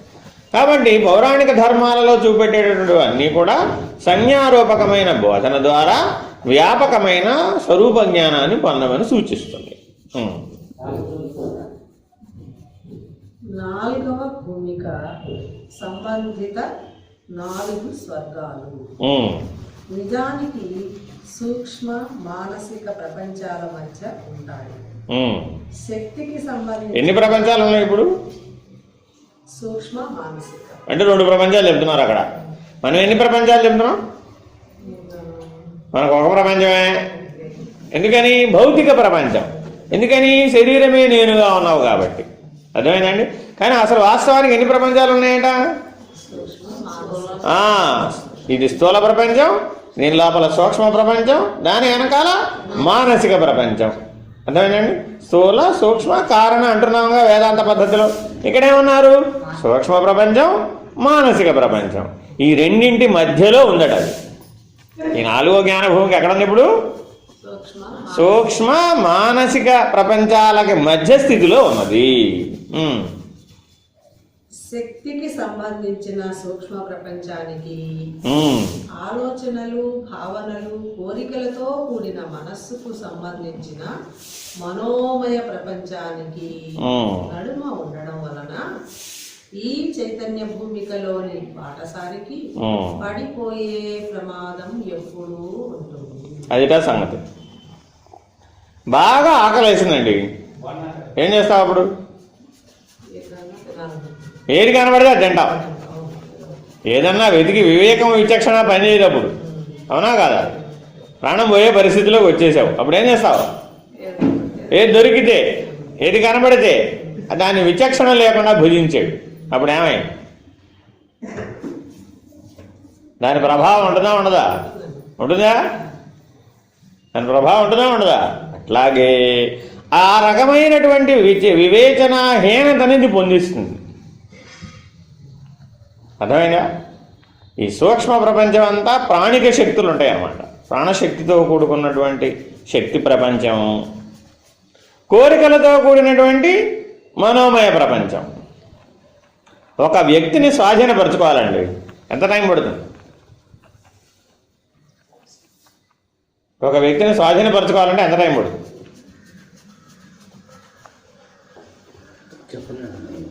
చెప్పలేమా? అబ్బా, అదే ప్రాణశక్తి స్వాధీనం అయిపోయిన వాడికి 3 నిమిషాలలో ఒక వ్యక్తిని స్వాధీనపరచుకోగలుగుతాడు. శక్తిని వాడతాడనమాట అక్కడ. ఇది సూక్ష్మ ప్రపంచం అంటే. నిన్ను తన దారిలోకి తెచ్చుకోవాలి అంటే ఆ సూక్ష్మ ప్రపంచంలో ఉన్న శక్తిని వాడతాడు. ఒక్క 3 నిమిషాల్లో వాడు చెప్పింది చేస్తావు అంతే. నువ్వు అంతే, నీ సొంత తెలివి పనిచేయదు అంతే. ఇది శక్తిని వాడటం అంటే. ఇలాంటివి కూడా ఉన్నాయి. శక్తిపాతం అక్కర్లా, గట్టిగా తలుచుకొని ప్రాణశక్తిని కనుక నీ మీద వినియోగిస్తే 3 నిమిషాల్లో నిన్ను స్వాధీనపరచుకోవచ్చు. స్వాధీనపరచకుండా వాడు చెప్పింది అలా చేస్తావు నువ్వు. ఇప్పుడేమొచ్చి చేరినట? పక్కనున్న మనోమయ భవనంలో ఉన్న కోరికలు వచ్చి చేరినాయట. వీడు నా మాట ఎట్టాగ వింటున్నాడుగా, వీడు బానిస అయిపోయాడుగా, నాకు దాసుడు అయిపోయాడుగా, వీడిని నేనేం చేయాలి? వాడుకుంటాడు. భౌతిక ప్రపంచంలోకి వాడాడు. ఇప్పుడు ఈ సూక్ష్మ ప్రపంచం, ఆ మనోమయ ప్రపంచం రెండూ కలిసి వీడిని ఎక్కడికి తీసుకొచ్చేసి అధపతనం చెందించి కింద భౌతిక ప్రపంచంలోకి పడేసి, ఇట్లా కొంతకాలం వాడేటప్పటికి ఏమైపోతాడు? ఆ శక్తి ఖర్చు అయిపోతుంది. ఏ సాధన చేసి ఆ శక్తిని అయితే సంపాదించాడో అదంతా వినియోగించేసేపటికి ఏమైపోయింది? ఖర్చు అయిపోయింది, ఖజానా ఖాళీ అయిపోయింది. ఇప్పుడు మళ్ళా మంత్రం అయిపోతాడు, ఆ శక్తిని వాడబోతాడు, అది రాదు, పని చేయకపోగా ఈ మనోమయ ప్రపంచం బలపడిపోయి ఆ మనోమయ ప్రపంచం ద్వారా వాంఛలను తీర్చుకునేటువంటి ఏ అజ్ఞాన భూమికలకు సంబంధించినటువంటి బలహీనత ఉందో అది బలపడిపోయి వాంఛామయమైనటువంటి అజ్ఞాన ప్రపంచంలోకి లాగబడతాడు. ఇప్పుడేం చేస్తాడు? మళ్ళీ ఆ కోరికలు తీర్చుకోవడానికి ఏదో బలవత్తరంగా తీర్చుకునే ప్రయత్నం చేస్తాడు. ఈసారి ఇంకేం చేస్తాడు? అవి తీరకపోతే తానే ఉండలేనటువంటి దశకు వచ్చేస్తాడు, ఆత్మహత్యకు పాల్పడతాడు. ఆత్మహత్యకు పాల్పడే వాళ్ళందరికీ ఇదే చెప్పేది, ఒరే బుర్ర తక్కువాడా, ఎట్టాగో వచ్చావుగా, వచ్చిన వాడు ఏం చేయాలి? పోరాడి జీవించడం నేర్చుకోవాలి, విజ్ఞానంతో జీవించడం నేర్చుకోవాలి, వివేకంతో జీవించడం నేర్చుకోవాలి. నీలో ఆత్మహత్యకు ప్రేరేపణ ఎందుకు వచ్చిందట? ఈ వాంఛామయమైనటువంటి ప్రపంచం నిన్ను డామినేట్ చేసింది. ఏమైపోయినప్పుడు అబ్బా అది లేకపోతే నేను ఉండలేనండిగా అనే దశకి నిన్ను వ్యసనపరుణ్ణి చేసింది. క్రమేపీ ఇప్పుడు ఏమైపోయింది? ఆ శక్తిమయ ప్రపంచం, ఈ మనోమయ ప్రపంచం, ఈ రెండు నీ మీద బలవత్తరంగా పనిచేయడం మొదలుపెట్టింది. ధనం కూడా ఒక బలీయమైనటువంటి శక్తే. ఇవాళ భౌతిక ప్రపంచాన్ని అది శాసిస్తుందా లేదా? కనబడుతుందా లేదా శాసిస్తున్నట్టు? అవునా కాదా? ఏమైంది ఇప్పుడు? అది దానివల్ల దుర్వినియోగం పెరిగిందా, సద్వినియోగం పెరిగిందా? ఎందుకని? శక్తి బలపడిపోయింది. శక్తి బలపడిపోయినప్పుడు దేని అందుకుంది? వెంటనే మనోమయ ప్రపంచాన్ని అందుకుంది. మనోమయ ప్రపంచాన్ని అందుకునేటప్పటికి ఏమైంది? పెళ్ళి భోజనం పెట్టాలా వద్దా? పెళ్లి భోజనంలో ఎన్ని ఆహార పదార్థాలు ఉండాలి? 10 సరిపోతాయా? 20 సరిపోతాయా? 30 సరిపోతాయా? 40 సరిపోతాయా? పోనీ 160. ఇప్పుడు మెనూలో ఎన్ని ఉన్నాయండి? 160. ఒక విస్తర ఖరీదు మినిమం 5,000. మినిమం 5,000. ఇప్పుడు ఈ 5,000 రూపాయల భోజనం వాడు చేసేదా పెట్టేదా? అందులో ఎన్ని తింటాడండి వాడు? ఒక వ్యక్తి ఎన్ని తినగలుగుతాడు? కాబట్టి వృధా ఏమైపోయింది ఇప్పుడు అక్కడ? గొప్ప. ఈ ధనం వల్ల ఏమైపోయాడు? ఆ గొప్పకు అందుకుంటుంది అనమాట. గొప్పలో అహం ఉంది, విశేషంలో అహం ఉంది. ఇట్లా కనబడాలి మనకు బయట ప్రపంచం, భౌతిక ప్రపంచంలో. ఇట్లాగే శక్తిమయ ప్రపంచంలో కూడా అలాగే ఉంటాడు. అర్థమైనా? శక్తిమయ ప్రపంచంలో కూడా ఎలా ఉంటాడట? ఆయన దగ్గరికి వెళితే భూతాలు దయ్యాలు పారిపోతాయండి అనే ఒక పేరు వచ్చిందండి, చాలు నీకు. ఏమైపోతావు? నీ గేటు బయట అందరూ క్యూ కడతారు. ఎవరు? మా అమ్మాయికి బాగాలేదండి, మా అబ్బాయికి బాగాలేదండి, మా ఆయనకి బాగాలేదండి, నాకు బాగాలేదండి, ఏదో దయ్యం పట్టుకుంది అన్నారండి, అదన్నారండి, ఇదన్నారండి, మీరు వదిలిస్తారని వచ్చామండి. ఇలాంటి వాళ్ళందరూ వచ్చేస్తూ ఉంటారు. క్రమేపీ నువ్వు ఏమైపోతావు? ఆ తామసిక శక్తులన్నింటినీ నువ్వు పుచ్చుకుంటావు. వాళ్ళని స్వాధీనపరచుకోవాలిగా. నువ్వు విడిపించాలంటే ఏం చేయాలి? వాడిని స్వాధీనపరచుకోవాలి. స్వాధీనపరచుకోవాలంటే నువ్వు శక్తిని వాడతావు. శక్తిని వాడితే ఏమైపోతుంది? అడుదిడైపోతుంది. వాడిని వదిలేసి నిన్ను పట్టుకుంటుంది అది. వాడిని వదిలేసి నిన్ను పట్టుకుంటుంది అది. నువ్వేం చేయాలి? ఇప్పుడు నువ్వు దాన్ని విడిపించుకోగలగాలి. ఇప్పుడు ఇంకా శక్తి ఖర్చు అయిపోతూ ఉంటుంది. విడిపించుకోలేకపోతే ఫినిష్. ఈ రకంగా అధఃపతనానికి చెందిపోతాడు. మరి శక్తిమయ ప్రపంచం ఎలా ఉందట ఇప్పుడు? ఇలాంటి శక్తిమయ ప్రపంచంలో ఉన్న వాళ్ళ దగ్గరే ఈ తాయెత్తులు కట్టడం, ఈ తీర్థాలు ఇవ్వడం, ప్రసాదం ఇవ్వడం, ఈ బైబిల్ని ఎత్తిమీద పెట్టి స్వస్థతపరచడం, ఇలా ఈ శక్తిమయ ప్రపంచంలో ఉపాసకులుగా ఎవరైతే ఉన్నారో వాళ్ళందరిలో ఏమైందట? ఆ మనోమయ ప్రపంచపు తలుపులు తెరుచుకున్నాయి. తెరుచుకుని ఏమైనాయట? ఆ కోరికలు, ఆ వాంఛలు, ఆ బలమైనటువంటి కాంక్షలు వచ్చి ఈ శక్తిమయ ప్రపంచానికి తగులుకున్నాయి. ఈ రెండూ కలిపి ప్రవర్తించేటప్పటికీ ఉన్నతతరమైనటువంటి స్వరూప జ్ఞానంలోకి వెళ్ళవలసినటువంటి వాడు అధమతరమైనటువంటి అజ్ఞాన భూమికల్లోకి చేరిపోతున్నాడు. ఈ సత్యాన్ని గ్రహించాలి. తర్వాత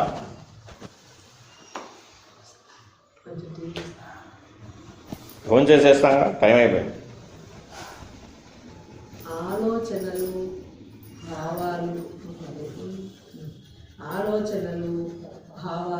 కోరికలతో కూడిన మనస్సుకు సంబంధించిన మనోమయ ప్రపంచానికి నడుమ ఉండడం వల్ల ఈ చైతన్య భూమికలోని ఒక్కసారికి పడిపోయే ప్రమాదం ఎప్పుడూ ఉంటుంది. అదేగా ఇప్పుడు చెప్పుకున్నాం మనం. వాస్తవానికి 4వ చైతన్య భూమికలోని బాటసారి సూక్ష్మ మానసిక ప్రపంచాలు రెండింటిలో చెరొక కాలు వేసి 2 భూనాలతోనూ సంబంధపడి రెండింటి మధ్య నిలబడి ఉన్నందున అతని అడుగు జారిపోయేదిగా ఉంటుంది. 2 పడవల మీద కాళ్ళు పెట్టాడు, ఎలా ప్రయాణం చేస్తాడు? పడిపోతాడు. అదేగా ఇప్పుడు చెప్పుకుంది మనం. ఈ ప్రమాద స్థితిలోని బాటసారి సగము సూక్ష్మ సంస్కారములను సగము మానసిక సంస్కారములను కలిగి ఉండి సగము శక్తి సగము మనస్సుగా విభజింపబడి ఆ 2 ప్రపంచాల మధ్య చిక్కుకుని ఉన్న ఎరుకను కలిగి ఉంటాడు. ఎరుక ఇది ముఖ్యం. అతని జ్ఞానం లేదా? ఉంది. అర్థమైందా? మిగిలిన వాళ్ళతో పోలిస్తే చాలా తెలివైన వాడే, చాలా సమర్థుడే. కానీ ఏమయ్యాడట?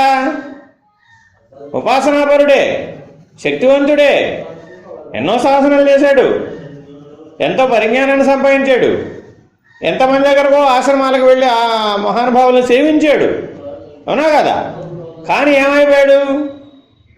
ఒక కాలు శక్తి ప్రపంచంలో, ఒక కాలు మనోమయ ప్రపంచంలో పెట్టడం చేత ప్రయాణం ఆగిపోయింది. ఆగిపోగా ఇంకేమయ్యాడు? పడిపోయాడు. అర్థమైనా? కాబట్టి ఇప్పుడు జడలు కట్టుకుని రకరకాల ఆకారాలతో పిచ్చివాళ్ళుగా అనేక రకాలుగా మనకు మనుషులు కనబడుతుంటారు. మీరు ముఖ్యంగా హిమాలయ ప్రాంతాల్లో పర్యటిస్తూ ఉంటే ఇలాంటి వాళ్ళు ఎక్కువ మంది కనబడతారు. వాళ్ళేం తక్కువ వాళ్ళేం కాదు. అది ఇంకో సాంప్రదాయం. ప్రతి సాంప్రదాయంలో ఈ గొడవ ఉంటుంది. అయితే ఎందుకని ఇట్లా వస్తుందట? నువ్వు ఆ సాంప్రదాయమైనటువంటి నడకలో నడిచేటప్పుడు ఈ ఉపాసనాపరమైనటువంటి సిద్ధులు నిన్ను ఆశ్రయిస్తాయి. నీకు ఆ సిద్ధి దశ వస్తుంది, తెలుసుకోవాలి. కానీ ఇది అశాశ్వతం కదా. కష్టపడి ధనాన్ని సంపాదించావమ్మా, ధనం శాశ్వతం అని అనిపిస్తుందా? అనిపించడం లేదా? అనిపిస్తుందా? అనిపించడం లేదా? ఎందుకని? నేను కష్టపడి సంపాదించాను. ఎందువల్ల అనిపించిందట? నేను సంపాదించాననే అహం చేత అనిపించింది. అట్లాగే ఈ శక్తిమయ ప్రపంచంలో ఉన్న శక్తులు కూడా ఎవరు సంపాదించారు? నేనే సంపాదించాను. ఎలా సంపాదించారండి మీరు?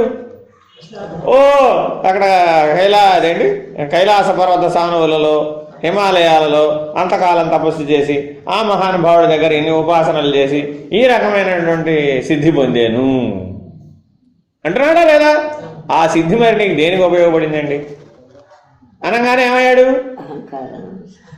నేను ఈ ప్రకృతిలో దేనైనా శాసించగలుగుతాను, నేను దేనైనా మార్పు చేయగలుగుతాను, ఎవరి అనారోగ్యానైనా పోగొట్టగలుగుతాను, చనిపోయిన వాడిని బతికించగలుగుతాను, ఇలా చెప్తాడనమాట. అవసరమైతే వాడికి ఇప్పుడు మృత్యు వస్తే ఆ మృత్యువును దాటవేయగలుగుతాను. అంత సమర్థుడే. కానీ ఏమయ్యాడు? స్వరూప జ్ఞానం లేదు. ఈ సిద్ధి అసలు ఎందుకు ఉపయోగపడాలి నీకు? నీలో ఆత్మజ్ఞానం, ఆత్మనిష్ట కలగడానికి ఉపయోగపడాలి. అర్థమైందా? కానీ దేనిలో పడిపోయాడు? ఇప్పుడు ప్రకృతిలోకి పడిపోయాడు. ఎందువల్ల పడిపోయాడు? ఒక కాలు శక్తిమయ ప్రపంచంలో, ఒక కాలు మనోమయ ప్రపంచంలో ఉండటం చేత ఈయన పరిస్థితి ఇలా అయింది. స్పష్టంగా విశదీకరించగల సద్గురు కృపా వీక్షణ పర్యవేక్షణలోనున్న సద్గురు కృపా వీక్షణ పర్యవేక్షణలోనున్న 4వ చైతన్య భూమికానుభవములోని బాటసారి తన పట్టు కూడా జారుడుగానే ఉన్నా సురక్షితంగా పడిపోకుండా ఉంటాడు. ఉదాహరణ చెప్తా చూడు. చిన్న పిల్లవాడు, తల్లి నడిపించాలి. పిల్లవాడు పట్టుకోవాలా, తల్లి పట్టుకోవాలా? అదే తండ్రి నడిపిస్తాడు. పిల్లవాడు పట్టుకోవాలా, తండ్రి పట్టుకోవాలా? అంటే అంత తెలివితో చూడలా మనం. తల్లి నడిపించేటప్పుడు తల్లే పట్టుకుని పిల్లవాడి చెయ్యి పట్టుకుని నడిపిస్తుంది. తండ్రి నడిపించేటప్పుడు తండ్రి వేలుని పిల్లవాడు పట్టుకోవాలి, అంతేగాని తండ్రి పిల్లవాడు చేయి పట్టుకుని నడిపించడం. ఈ తేడా ఉంటుందండి. ఏమిటి తేడా ఇది? ప్రకృతి ఏం చేస్తుందంటే, తల్లి ప్రకృతి స్వరూపం కదా, నా పిల్లవాడు ఇక్కడేముంది, నా పిల్లవాడు అనే మమకారం ఉంటుంది అన్నమాట. మమకారం చేత వాడు ఏమైనా సరే పడిపోకూడదు. ఏమవ్వకూడదు, ఏమైనా సరే పడిపోకూడదు.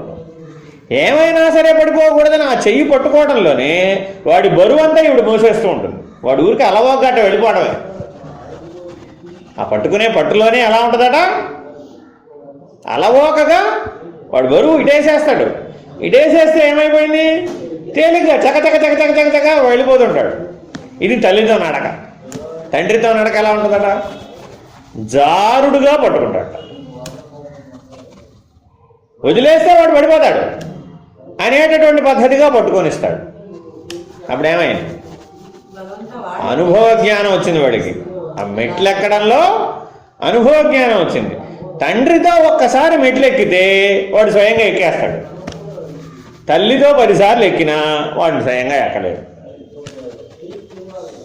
అర్థమైందండి? తల్లితో ఎక్కితే 10 సార్లు ఎక్కినా వాడికి స్వయంగా రాదు, మళ్ళా కింద నిలబడి చెయ్యందిస్తాడు వాడు. అదే తండ్రితో ఒకసారి ఎక్కితే ఒక్కసారిలో వాడికి ఆ స్వయంగా వచ్చేస్తుంది అనుభవ జ్ఞానం. కాబట్టి సద్గురువు ఇప్పుడు నిన్ను ఎలా పట్టుకొనిస్తాడట, సద్గురు కృపావీక్షణ చేత నువ్వు నడపబడాలి. నువ్వు సద్గురువును పట్టుకోవాలి. ఈ 4వ జ్ఞాన భూమికలో ఎట్లా నడిపిస్తాడట, నిన్ను జారుడుగా పట్టుకునేటట్టుగా పట్టుకొనిస్తాడట. నేనేం వదిలేలే, నిన్ను వదిలేసి పడిపోయేట ఏం చేయడు తండ్రి. కానీ ఎలా నడిపిస్తాడట, నీవు స్వశక్తివంతంగా అవ్వాలి. ఎట్లా అవ్వాలట, స్వయంగా నువ్వు 4వ జ్ఞాన భూమిక దాటుతున్నట్టుగా నీకు అనుభూతి కలగాలి. కానీ నువ్వు 5లో ప్రవేశించేటప్పటికి అయ్యో నేను ఎక్కడ ప్రవేశించాను, ఆయన సహాయం చేయబడి ప్రవేశించాను అనేటటువంటి జ్ఞానం రావాలి. దాటుతున్నప్పుడు మాత్రం నేనే ఎక్కానన్న ఫీలింగ్లోనే ఎక్కుతాడు పిల్లవాడు. తండ్రితో ఎక్కేటప్పుడు ఎట్టెక్కుతాడు, ఎవరెక్కారు, ఎలా వచ్చారా, మెట్లెక్కి వచ్చాను అంటాడు వాడు. అవునండి? తల్లితో వచ్చినప్పుడు అట్లా చెప్పడు, అమ్మ తెచ్చింది అంటాడు. ఎంత తేడా ఉంటుందో చూడండి.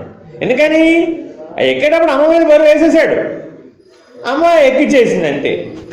ఇది ప్రకృతి ధర్మం. పరమాత్మ పద్ధతి ఎలా ఉన్నట, అట్టా వస్తే నువ్వు మళ్ళా చెయ్యాలి. అవునా కదా? ఈ 4వ జ్ఞాన భూమికలో మరల చేసే అవకాశం రాదు. ఇది బాగా గుర్తుపెట్టుకో. ఇక్కడ మరల చేసే అవకాశం రాదు, పడిపోతాడు. ఆ ఒకసారికే అసలు తెలుసుకునేటప్పటికే నీ పని అయిపోతుంది. సిద్ధి దశకు వచ్చేటప్పటికి ఇంకా అయిపోతుంది. ఇంకా నువ్వు ప్రకృతి శక్తులకు వశమైన పరిస్థితిలో ఉన్నావు అనుకో, ఇంకా అయిపోతాడు. మరల చేసేంత పరిస్థితి ఏమి ఉండదు.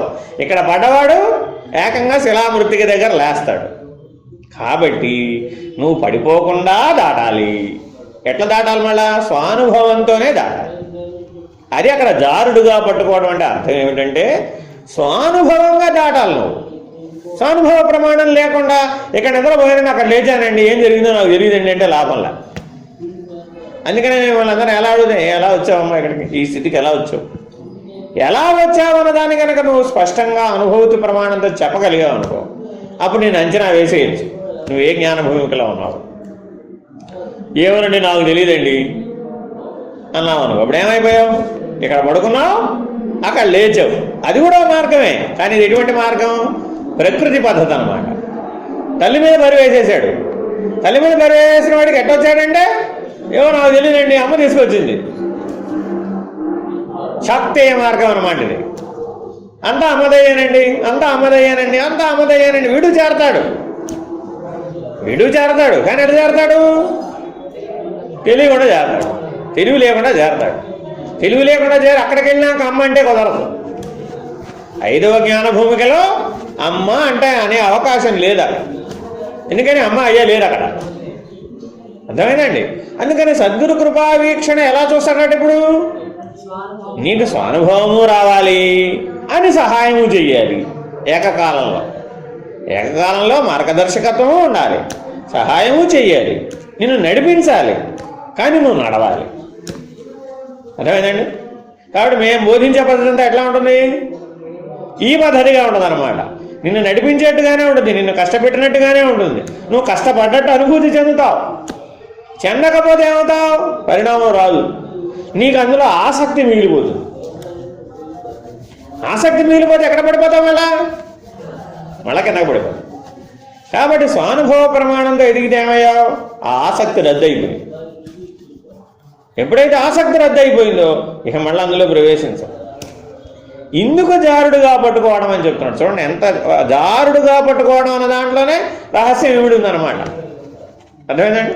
కాబట్టి ఇప్పుడు అక్కడ సద్గురు ఎట్లా పనిచేస్తున్నాడో అది చెప్తున్నాడు, సాధకుడు ఎలా పట్టుకున్నాడో అది కూడా చెప్తున్నాడు. చూడండి ఎంత స్పష్టంగా చెప్పారు ఒక ఉపమానంతో. ఇది సంజ్ఞాపూర్వకమైన బోధన అంటే. కాబట్టి ఆ వాక్యం చదివినప్పుడు నీకు ఈ స్ఫురణ రావాలి. తల్లి ఎట్టా మెట్లు ఎక్కిస్తుంది, తండ్రి ఎట్టా మెట్లు ఎక్కిస్తాడు. ఆ స్ఫురణ వచ్చింది అనుకో, ఓ ఇది కదా ఏం చెప్పింది ఇప్పుడు, ఫ్లాష్ అవ్వాలా ఇప్పుడు ఆ ఉపమానంతో. ఇది సంజ్ఞారూపకమైన బోధన అంటే. కాబట్టి ఇప్పుడు అవతారుడు కూడా ఏ బోధన అనుసరించాడు? సంజ్ఞారూపకమైన బోధనే. అర్థమైందండి? ఇప్పుడు చదవండి. అట్టి బాటసారిని సంస్కృతంలో మహాయోగి అంటారు. అదిరా సంగతి. ఈ సాధకుడు ఏమని పిలువబడుతున్నాడు? మహాయోగి. అది ఆయనకు ఆ స్థితికి ఒక పేరు పెట్టాం. యోగ సిద్ధులనన్నీ అందుకున్నాడు కాబట్టి, మహత్తత్వంలోకి ప్రవేశించడానికి అధికారిత్వాన్ని పొందాడు కాబట్టి మహాయోగి అన్నాం. అపరిమితమైన శక్తులకు అతడు అధిపతి. అదిగా సంగతి.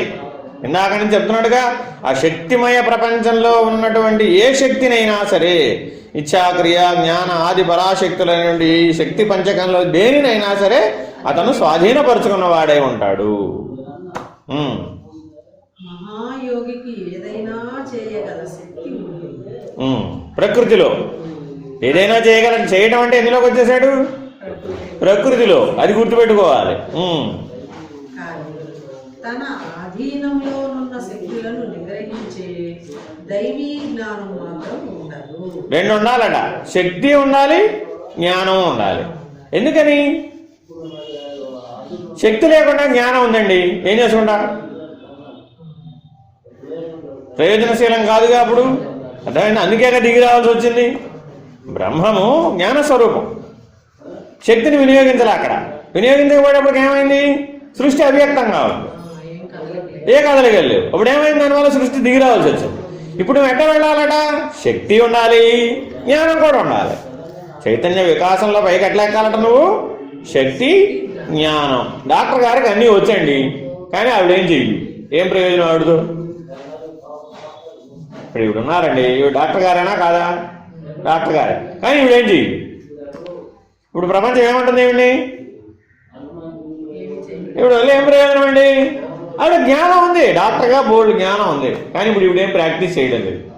నేను లాయర్ కాదు, ఈయన లాకు సంబంధించిన జ్ఞానం అంతా ఉంది ఈయన దగ్గర, కానీ ఈయన ప్రాక్టీస్ చేయడం లేదు అనుకోండి, అప్పుడేమైంది? ఏ ప్రయోజనం లేదుగా. కాబట్టి ఇప్పుడు ఏముండాలట? శక్తి ఉండాలి, జ్ఞానం కూడా ఉండాలి. ఆ జ్ఞానం ఏ జ్ఞానమై ఉండాలట? దైవీ జ్ఞానమై ఉండాలి. అర్థమేనండి? దీనికి ఉదాహరణ చెప్తాను. సత్సాయి సూపర్ స్పెషాలిటీ ఉంది, అక్కడ ఓపెన్ హార్ట్ సర్జరీలు చేస్తారు. మామూలుగా ఏ కార్డియాలజిస్టులు అయినా కానీ ఎన్ని చేస్తారు? రోజుకు 2, 3, 4 చేస్తారు, మహా అంతకుమించి చేయలేదు. ఎందుకని? ఆ ప్రాసెస్ ప్రిపరేషన్కే ఒక్కొక్క దానికి 2 గంటలు 3 గంటలు పడుతుంది. ఆ శాంతం అయ్యి ఆ పేషెంట్ శాంతం బయటికి పంపించి ఇంకోటి తయారు చేసి తెచ్చి ఈయన మళ్ళీ అటెండ్ అయ్యి ఇదంతా పూర్తి అయ్యేటప్పటికి ఓవరాల్గా రోజు మొత్తం మీద 3-4 కంటే చేయరు. కానీ సత్సాయి సూపర్ స్పెషాలిటీలో రోజుకు 14 చేస్తారు. 14 చేస్తారండి, మినిమం 14 చేస్తారు. 14 కంటే ఎక్కువ కానీ తక్కువ చేయరు. మరి 14 మీరు ఎలా చేయగలుగుతున్నారండి అని డాక్టర్ గారిని అడిగారు. ఆ టీమ్ ఆఫ్ డాక్టర్సే. అర్థమైందండి? మేమెక్కడ చేస్తున్నామండి అంటారు వాళ్ళు. అంటే అక్కడ ఏమైంది? దైవీ జ్ఞానం. మేం చేయడం లేదు, మేం చేసేటైతే 3, 4 చేస్తాం. పొద్దున 6ంటికి వచ్చిన వాడు రాత్రి 12 వరకు చేస్తూనే ఉన్నాడు. మరి మీకు రెస్ట్ ఎలా సరిపోతుందండి? Work while rest. ఇది ఈశ్వర నియతి. ఈశ్వరీయమైన జ్ఞానంలో వర్క్ వైల్ రెస్ట్ వేరే, వర్క్ వేరే ఏం లేదు. ఎందుకని లేదట? నేను చేస్తున్నాననేటటువంటి అహంభావన ఉన్నప్పుడు వర్క్ వేరే, రెస్ట్ వేరే. నేను చేయడం లేదన్నప్పుడు వర్క్ లేదు, అప్పుడు ఎప్పుడు రెస్టే. నేను చేయడం లేదన్నప్పుడు ఏమైంది? వర్క్ లేదు అక్కడ. నేను చేయనప్పుడు వర్క్ ఉందా? లేదు, అప్పుడు రెస్ట్, ఎప్పుడు రెస్టే. కాబట్టి దైవీ జ్ఞానంలో ఉన్నవాడు ఏమడిగాడట? ఏం చెప్పాడట? ఏమండి ఇదంతా ఎవరు చేశారండి? నేనేం చేయలేదు, నేను అంతా ఈశ్వరుడే చేశాడు. అర్థమైందండి? అంతా ఈశ్వరానుగ్రహం వల్ల జరుగుతోంది. అదేంటండి మీరే చేశారు కదా? నేను చేయలేదయా బాబు. నేను చేస్తే ఇంత సమర్థవంతంగా పని ఎలా జరుగుతుంది? జరగదు. కాబట్టి ఈ 4వ జ్ఞాన భూమికలో ఉన్నటువంటి శక్తికి ఏం జోడించబడాలట? దైవీ జ్ఞానం జోడించబడాలి. జోడించబడినప్పుడు 5వ జ్ఞాన భూమికలోకి వెళతాం. కాబట్టి సద్గురు కృపావేక్షణం అంటే ఏమిటి? అంటే ఈ దైవీ జ్ఞానంలో ప్రవేశింపజేయడమే సద్గురు కృప.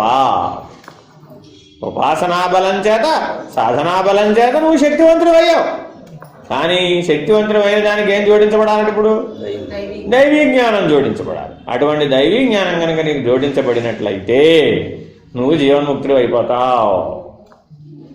జీవభావం శాశ్వతంగా పోతుంది. ఇక్కడున్న ప్రమాదం ఏమిటంటే ఇప్పుడు ఈ దైవీ జ్ఞానాన్ని అందుకోవాలి అనేటటువంటి లక్ష్యాన్ని నువ్వు గుర్తుపెట్టుకోవాలి.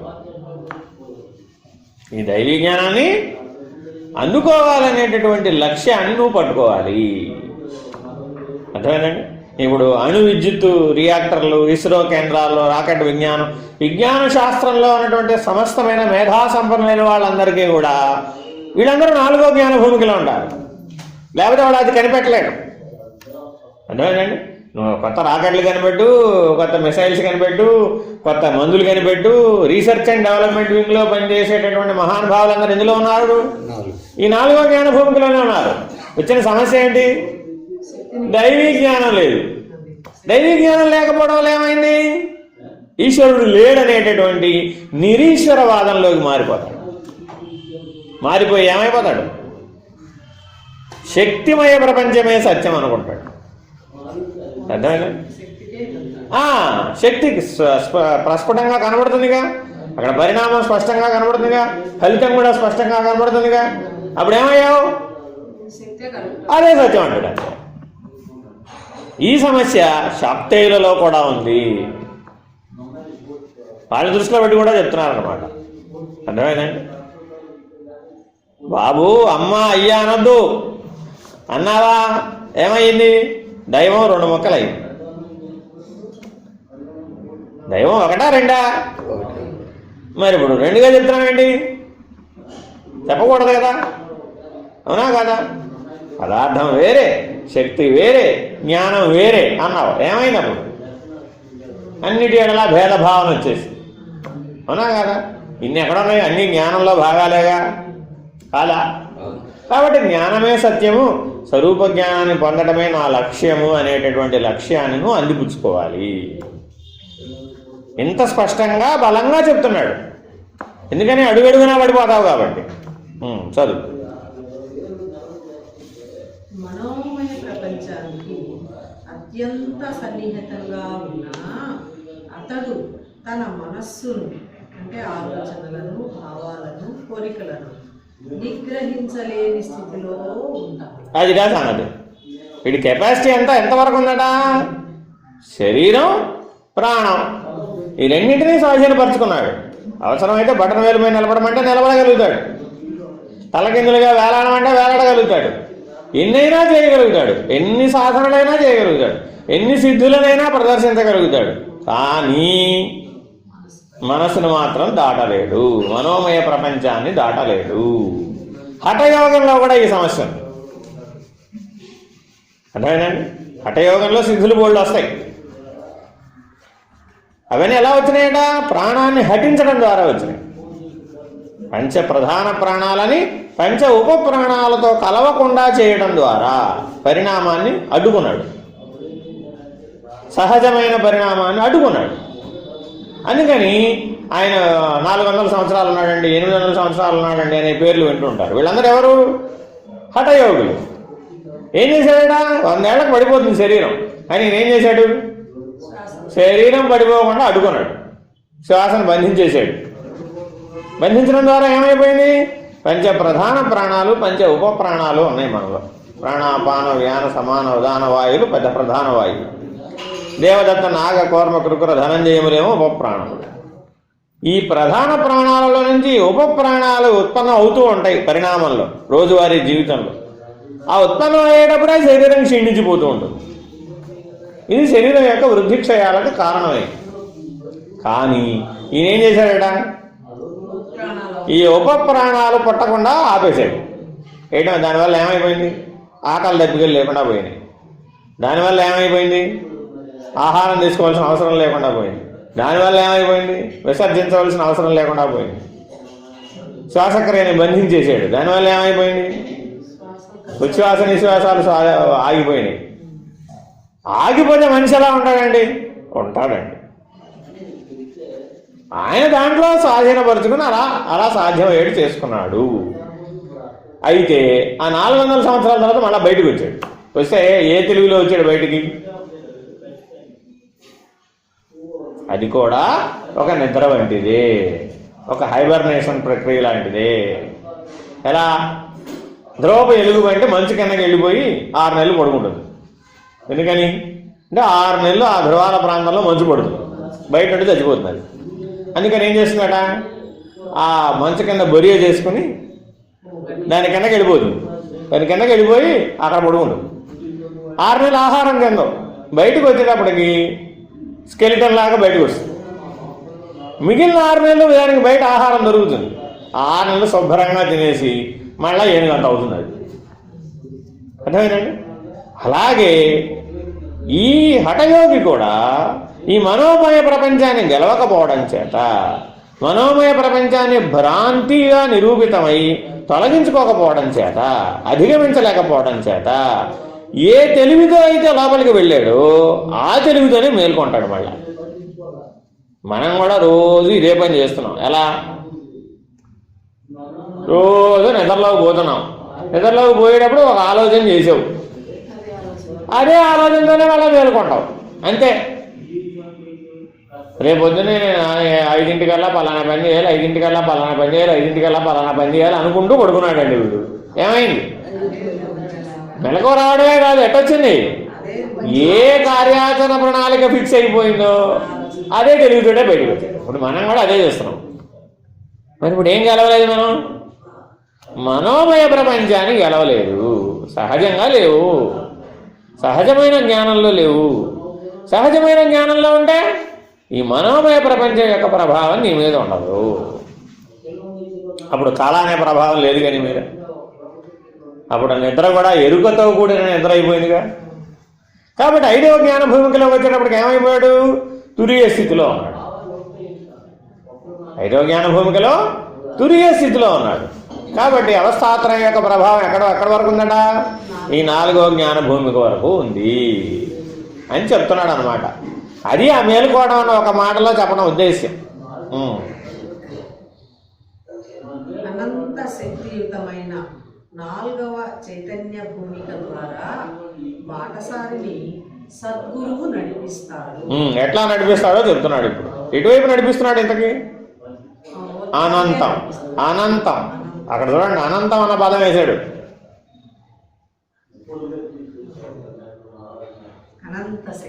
అదే అయ్యో ఎప్పుడు గుర్తుపెట్టుకోండి, వాక్యంలో ఏది ప్రాణప్రదమైనటువంటి పదమో పట్టుకోగలగాలి. అర్థమైందా? ఆ ప్రతి వాక్యంలో కూడా ఒక లక్ష్యాన్ని సూచించేటటువంటి పదం ఉంటుందన్నమాట. అది పట్టుకున్నాం అనుకో అది సరైన అర్థం వస్తుంది. ఇంకో పదాన్ని ప్రధానంగా పట్టుకున్నాం అనుకో అర్థం మారిపోతుంది. అర్థమైంది? అది కాబట్టి సద్గురు ఎప్పుడు ఏ వైపు నడుపుతాడట? పరిమితంలో నుంచి అనంతం. 4వ జ్ఞాన భూమికలో నీకున్నటువంటి పరిమితులన్నింటినీ పోగొడతాడు. అది సహాయం అంటే. అనంత శక్తియుతమైన 4వ చైతన్య భూమిక ద్వారా బాటసారిని సద్గురువు నడిపిస్తాడు కనుక సర్వశక్తియుతుడైన యోగి అదుపులో ఉంటాడు. ఇప్పుడు ఏమైందట, ఈ 4వ జ్ఞాన భూమికలో ఉన్నటువంటి యోగిని జ్ఞానిగా మార్చాలి. ఈ మహాయోగిని ఏం చేయాలి, మహాజ్ఞానిని చేయాలి. కాబట్టి సద్గురు ఆ బాధ్యతను స్వీకరించాడు. స్వీకరించినప్పుడు ఏమైందట, ఆయన అదుపాజ్ఞలలో పనిచేయడం మొదలుపెట్టాడు. అంటే ఆయన యాక్సెప్ట్ చేస్తే తప్ప, ఆయన ఆదేశిస్తే తప్ప ఆయన శక్తిని వినియోగించకూడదనే నియమాన్ని పెట్టాడు. అప్పుడు ఏమైంది, ఆయన దగ్గర శక్తి ఉంది, కాకపోతే సద్గురువు యొక్క ఆదేశం లేకపోతే వినియోగించకూడదనే నియమానికి బద్దులయ్యేట్టు చేశాడు. ఇదిటా సద్గురువు చేసే పని. నువ్వు నాకు చెప్పకుండా ఏం చేయకూడదు అన్నాడా లేదా? భార్య భర్తను అంటుందా ఇట్లాగా, భర్త భార్యని అంటున్నాడా? నాకు చెప్పకుండా ఏం చేయకూడదు. సహజంగా మన రోజువారీ జీవితంలో ఎవరంటున్నారు? ఈ మాట భర్త గారు వాడతారా, భార్య గారు వాడతారా? ఎందుకని? అబ్బా ఇప్పుడు అందరూ వాడుతున్నారు కదా. ఆ వివేకం లేకపోవడం అన్నమాట ఇదే. అంటే అదేమిటట, ప్రకృతి ధర్మం బలంగా ఉన్నటువంటి స్త్రీత్వంలో ఏమైనా సరే శక్తిని వాడాలి, ఏమైనా సరే వాడిని బయటకు లాగాలి, ఏమైనా సరే వాడిని ఒడ్డునేయాలి, ఎన్ని అనుల్లంఘనీయమైనటువంటి పరిస్థితులు వచ్చినా సరే అది ఏమైనా సరే చేయాల్సిందే అనేటటువంటిది బలంగా ఉంటుంది. పురుషుడిలో ఏముండాలి, దాని పరిమితులు గుర్తెరిగి జ్ఞాన మార్గంలోకి మళ్లించేటటువంటి సమర్థుడే ఉండాలి పురుషుడు. అందుకని ఏం చెప్పారు, ఎట్టా పడితే అట్లా చేస్తే కుదరదు, నేను చెప్పినప్పుడు నువ్వు చూద్దు కానీ అంతవరకు నీ దగ్గర ఉన్నవని నీ దగ్గరే ఉంచుకో, నా అనుమతి లేదే నువ్వు ఆ శక్తులన్నీ వాడకూడదు. అంటే అప్పట్లో అందరూ ఎలా ఉండేవాళ్ళంటే, ఇప్పుడు స్త్రీ స్వరూపాలందరూ కూడా ఈ మహాయోగులు, వాళ్ళు తక్కువ వాళ్ళు కాదు వాళ్ళు. ఇప్పుడు స్త్రీలందరూ ఎవరు, యోగము లేదు భోగము లేదు ఇప్పుడు, అవునా కాదా? ఎంత తేడా ఉందట. ఈ మాటలన్నీ ఎప్పుడు పెట్టారు? కృతయుగ కాలంలో. అందరూ ఉపాసనాపరులే. భోజనం నిద్ర కాదు వాళ్ళ జీవితం. వాళ్ళ జీవితం అంతా దేనికి వెళ్ళబోశారు? ఈ ఉపాసనాపరులుగా. స్త్రీలందరూ మహాయోగులుగా ఉండేవాళ్ళు. వాళ్ళు తలుచుకుంటే ఆ క్షణంలో ఏదైనా చేయగలరు. అదేగా అనసూయ శక్తిని వినియోగించింది, 3 త్రిమూర్తుల్ని అయిపోయా. మరి ఆవిడకి శక్తి లేదా ఇప్పుడు? ఆవిడ శక్తి స్వరూపిణి, మహాయోగి. ఎట్లా వచ్చింది? ఆవిడ ఏం చేసిందట, భర్తే దైవం అండి నాకని చెప్పింది. ఇచ్ఛాక్రియా జ్ఞానశక్తులైన లక్ష్మీ పార్వతి సరస్వతులు వచ్చి మా భర్తలు ఇవ్వండి అంటే ఆవిడేమంది, నా వల్ల ఏం కాదమ్మా, నేనేం చేయలేను, నా భర్తని తలుచుకుని వీళ్ళని ఇట్లా చేశాను. మళ్ళా చేయాలంటే ఇప్పుడు ఎవరు అనుగ్రహించాలి? మళ్ళీ ఆయన అనుగ్రహిస్తేనే వీళ్ళు ఏమైనా చేయగలుగుతాను. అప్పుడు నువ్వు ఏం చేస్తావు, మా భర్తలు మాకు ఇవ్వమన్నా.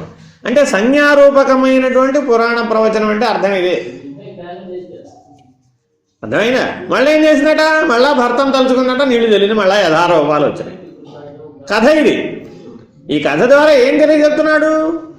స్త్రీలందరూ కూడా అంతటి ఉపాసనాపరులై ఉండాలి. ఎంతటి ఉపాసనాపరుడైనా, ఎంతటి యోగి అయినా, యోగిని అయినా, అర్థమైనా? ఎవరి అదుపాజ్ఞలో ఉండాలంటే ఇప్పుడు సద్గురువు యొక్క అదుపాజ్ఞలలో ఉండాలి. అట్లా ఉండడం చేత ఏమైపోయాడు, ఆయన శక్తికి ఒక నియమం ఏర్పడింది. అంతేనా కాదు? ఇప్పుడు ఆపరేషన్ చేయాలండి, ముందు అనస్థెటిస్ట్ ఏం చేయాలి? మత్తి ఇవ్వాలి.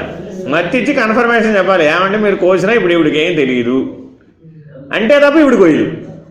కోసేది ఇవిడే, ఆయనేం కోయడు, అవునా కదా? కానీ ఇప్పుడు అనస్థెటిస్ట్ లేకుండా నేను కోసేస్తానండి ఇవిడ, ఏమైంది? ఏమవుతుంది?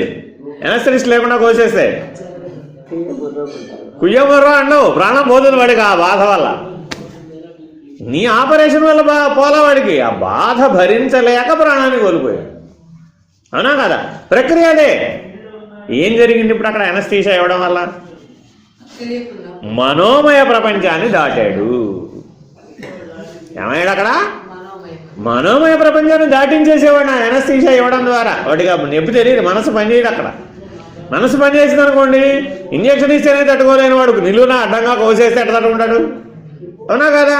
కాబట్టి ఇక్కడ పదార్థ విజ్ఞానం ద్వారా ఉపయోగించి వాడిని ఏం చేశాం, మనోమయ ప్రపంచాన్ని దాటించడం ద్వారా వాడి శరీరాన్ని అడ్డంగా నిలువుగా కోశావతల పారేసి తీసవతల పారేసి ఎడాపెడా కోని సంచి కుట్టినట్టు కుట్టవతల పారేసావు అంతే. అంతేనా కదా? కొద్ది జాగ్రత్తలతో కుట్టావు, మరీ గోని సంచి కుట్టినట్టు కొట్టలా. ఉదాహరణ చెప్తున్నా, అంతేనా కదా? ఇప్పుడు కుట్టేటప్పుడు అమ్మో ఇక్కడ నొప్పి వస్తుందేమో, అమ్మో అక్కడ నొప్పి వస్తుందేమో అని ఇప్పుడు కొట్టడం చేసింది అనుకోండి, ఇప్పుడు కోస్తుందా? ఎట్ట కోస్తుంది? కొయ్యలేదు. అమ్మో కత్తి పెట్టి కోస్తే నొప్పి వస్తుందండి అన్న అనుకోండి, ఇప్పుడు సిజేరియన్ ఆపరేషన్ ఎలా చేస్తుంది? చేయలేదుగా. కొయ్యాల్సిందేని అనుకుని డిసైడ్ అయిపోయింది అంతే. ఎడాబడా నిలువో అడ్డమో కోసేసింది అంతే. వాడిని తీయాలా అవుతా బయటికి? తీసి తీరాల్సిందే. ఏ పరిస్థితిలో తల్లి బిడ్డను కాపాడాల్సిందే. అక్కడ లక్ష్యం ఏమిటి? ఇప్పుడు శక్తిని ఒక జ్ఞాన రూపంలోకి ప్రవేశపెట్టింది, అవునా కదా? ఈవిడ ఈ జ్ఞాన రూపంలోకి ప్రవేశపెట్టి వాడాలి అంటే ఆయన ఎనస్థెటిషియన్ యొక్క సహకారం ఉండాలా వద్దా? ఆయన అదుపాజ్ఞలు బట్టే ఈవిడ చేయాలి.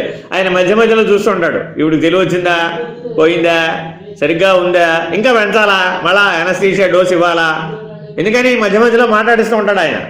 ఈ కోసి ఆవిడేం అడగదు. అందరు ఏమంటూ ఉంటారు, డాక్టర్ గారు నాతో మాట్లాడుతూనే జపం చేశారని అంటారు.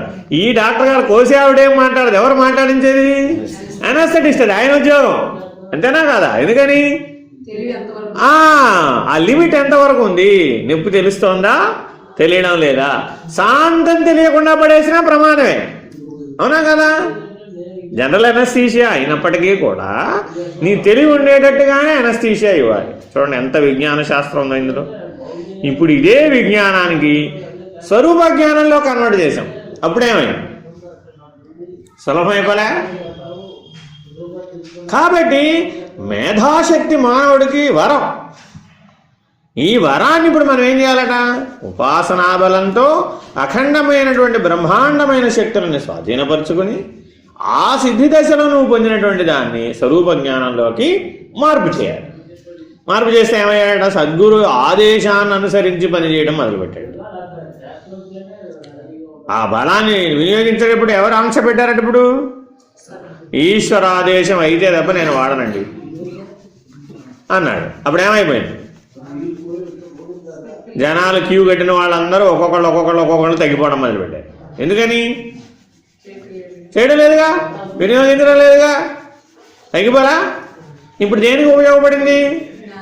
స్వరూప జ్ఞానానికి, దైవీ జ్ఞానానికి ఉపయోగపడింది. కాబట్టి ఏదైనా వ్యవహారమే. భౌతిక స్థూల ప్రపంచంలో అయినా వ్యవహారమే, సూక్ష్మమైన శక్తి ప్రపంచమైన వ్యవహారమే, కోరికలు వాంఛలతో కూడిన మనోమయ ప్రపంచమైన వ్యవహారమే.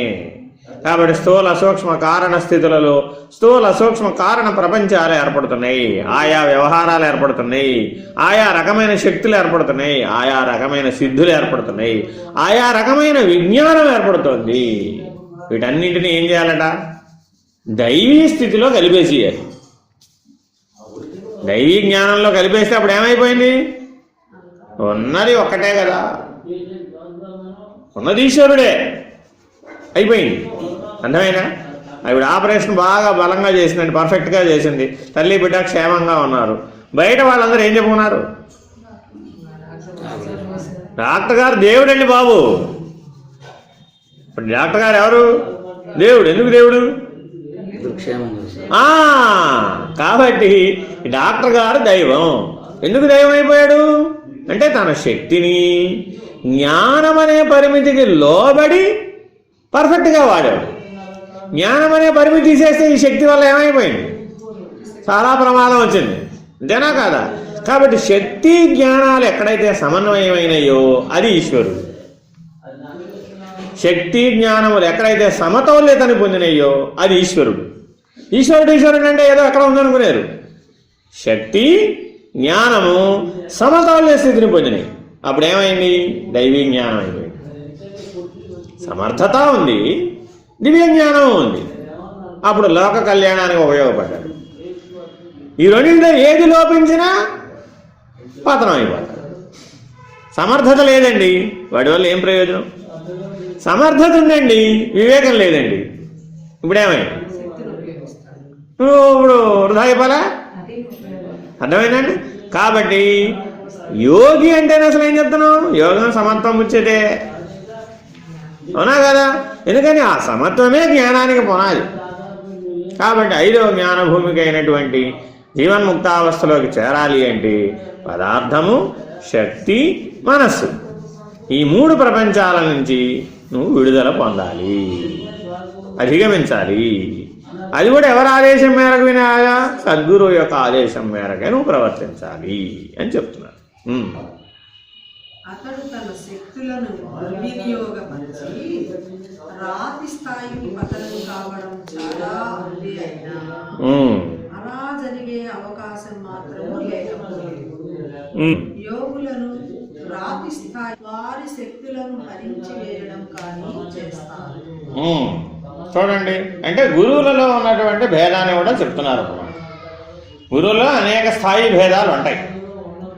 ఆయా శక్తి పరిధులకు లోబడినటువంటి గురువులు ఉంటారు, అధిగమించి జ్ఞాన పద్ధతిలో ఉన్నటువంటి గురువులు ఉంటారు, పదార్థ విజ్ఞానంలో ఉన్న గురువులు కూడా ఉంటారు.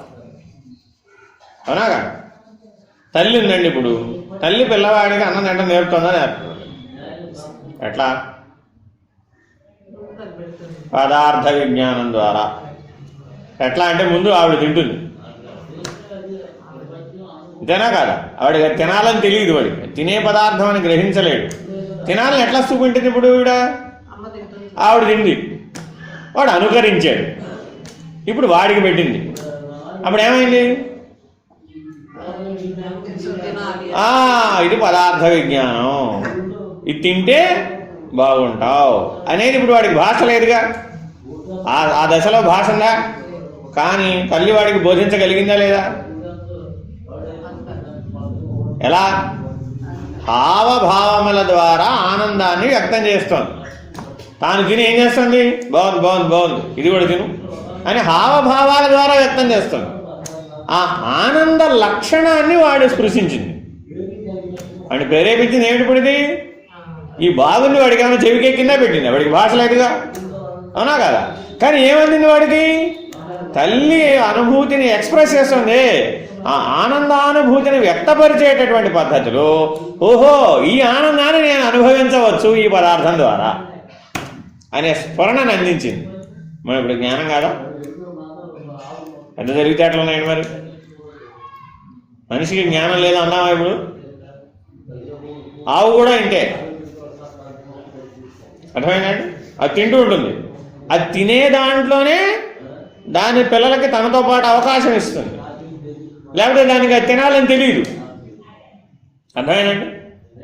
అట్లా ఆవు నేర్పిస్తుంది ఆ పిల్లలకి, ఆ దూడలకి అట్లా నేర్పుతుంది. అట్లా నేర్పగలిగేటటువంటి సాత్వికమైన జీవులే నేర్పుతాయి. ఇట్లా తామసిక జీవులు కూడా నేర్పుతాయి. పులి ఏం చేస్తుంది? పులి వేటాడుతుంది, వేటాడ తినేస్తూ ఉంటుంది, పిల్లలు మాత్రం దూరంగా ఉంటాయి, వాటిని కొడుతుంది. ఎందుకని? అవి అప్పటి వరకు పాలతో పెరుగుతాయి. ఆ పాల వల్ల సత్వగుణాన్ని కలిగి ఉన్నాయి. పులి పాలు అయినప్పటికీ కూడా అవి ఏ గుణాన్ని కలిగి ఉన్నాయి? తల్లి పాల వల్ల సత్వగుణ ధర్మాన్ని కలిగి ఉన్నాయి. వాటిలో క్రౌర్యం లేదు, వాటికి రక్తం రుచి మరగలేదు. వాటిని ఏం చేస్తాడు ఇప్పుడు? అంటే క్రౌర్యాన్ని ప్రదర్శించింది అనమాట. ఇప్పుడు ఆనంద లక్షణాన్ని అందించేటటువంటి పద్ధతి బదులు ఏ లక్షణాన్ని అందించింది? ఆ క్రూరత్వం అనే లక్షణాన్ని, వైల్డ్ యానిమల్ కదా అది, ఆ వైల్డ్నెస్ అనే దాన్ని అందించిందట, ఆ క్రూరత్వ లక్షణం. అదేమైందట ఇప్పుడు? మొదట్లో రావు, ఆ కొట్టగా కొట్టగా కొట్టగా ఎందుకు కొడతానేప్పటికి అప్పుడు ఇటు వస్తుంది అనమాట. వచ్చి దీంతో పాటు తినడం ప్రారంభిస్తుంది, ఈ రుచి మరుగుతుంది అనమాట.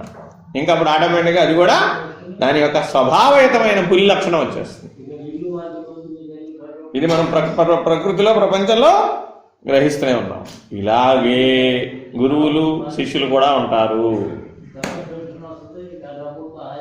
పులి వంటి గురువుని ఆశ్రయించామండి, ఏం చేస్తాడు? పులి వంటి గురువుని ఆశ్రయించావు, అప్పుడేం చేస్తాడు? ఆయన ఎలా ఉన్నాడో అలాగే తయారు చేస్తాడు. అదే అధపతనంగా చెందిస్తాడు. ఆయన పతనం అయిపోతున్నాడని ఆయనతో పాటు ఏం చేశాడు? మిమ్మల్ని కూడా పట్టుకుపోతాడు. కాబట్టి గురువుని ఎంపిక చేసుకునేటప్పుడు ఏం చేయాలంట? సరి అయిన గురువుని ఎంపిక చేసుకోవాలి. ఈయనకి స్వరూప జ్ఞానం ఉందా లేదా, దైవీ జ్ఞానం ఉందా లేదా, బ్రహ్మనిష్ఠుడు అవునా కాదా అనేది చాలా ముఖ్యం. శాస్త్రజ్ఞానం ముఖ్యమా, బ్రహ్మనిష్ట ముఖ్యమా అంటే బ్రహ్మనిష్టే ముఖ్యం. అర్థమేనండి? ఎందుకని చెడిపోవు.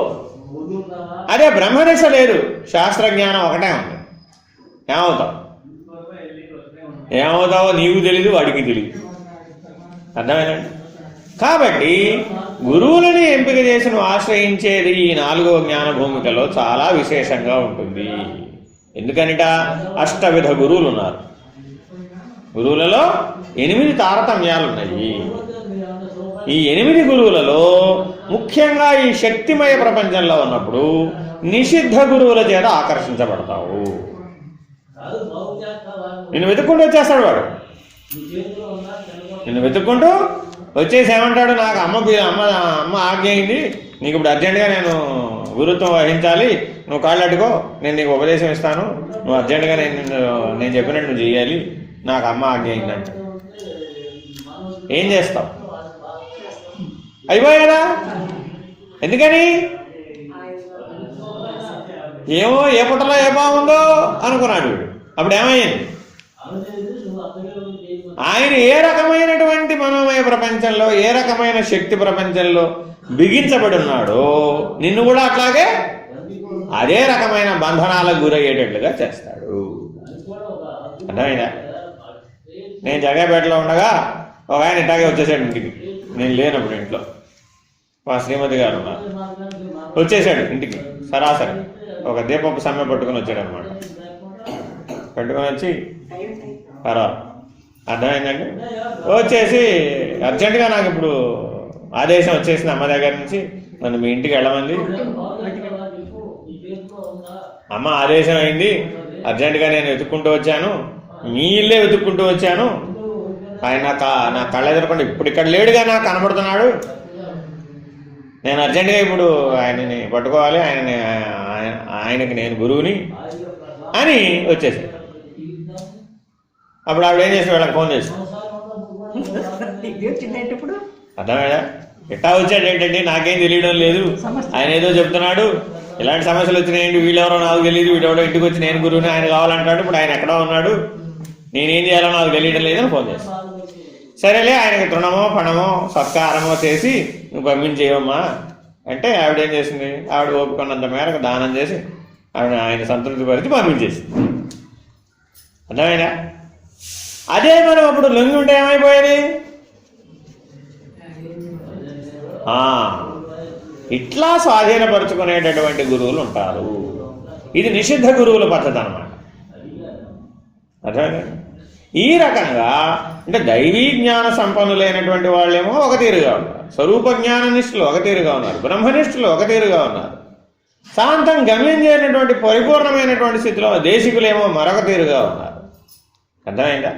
ఇట్లా ఆ శక్తిమయ ప్రపంచాన్ని, ఆ మనోమయ ప్రపంచాన్ని దాటినటువంటి గురువుని నువ్వు పట్టుకోవాలి. లేకపోతే కాబట్టి ఈ 4వ జ్ఞాన భూమికలో గురువు యొక్క పాత్ర చాలా విశేషమైనటువంటిది. ప్రకృతి శక్తుల చేత నువ్వు ఆవహించబడుతూ ఉంటావు, ప్రేరేపించబడుతూ ఉంటావు, ఆకర్షించబడుతూ ఉంటావు. నీ లోపల అన్ని విజ్ఞానాలు ఉన్నాయి. పదార్థ విజ్ఞానం ఉంది, శక్తి విజ్ఞానం ఉంది, దైవీ జ్ఞానం ఉంది, పూర్ణ జ్ఞానం ఉంది, స్వరూప జ్ఞానం ఉంది. చూడండి ఎన్ని జ్ఞానాల భేదం ఉందో. అర్థమైందా? అన్నీ జ్ఞానమే. మరి అట్లా ఉన్నప్పుడు నువ్వేమవ్వాలి? నువ్వు దేనికి ప్రాధాన్యత ఇస్తావన్న దానిని బట్టే నీ నడక సాగుతుంది ఇక్కడ. కాబట్టి నువ్వు సదా ఏం గుర్తుపెట్టుకోవాలి? బ్రహ్మనిష్ఠుడైనటువంటి వాడు, దైవీ జ్ఞాన సంపన్నుడైనటువంటి వాడు, జీవన్ముక్తుడైనటువంటి వాడు, సప్తమ జ్ఞాన భూమికని అధిరోహించినటువంటి సద్గురుమూర్తిని నువ్వు ఆశ్రయించాలి. అంతేగాని నువ్వు ఈ కింద వాళ్ళని ఆశ్రయించకూడదు, నిషిద్ధ గురువులను అసలు ఆశ్రయించకూడదు అనేటువంటి హెచ్చరిక చేస్తున్నారు. జై బాబా.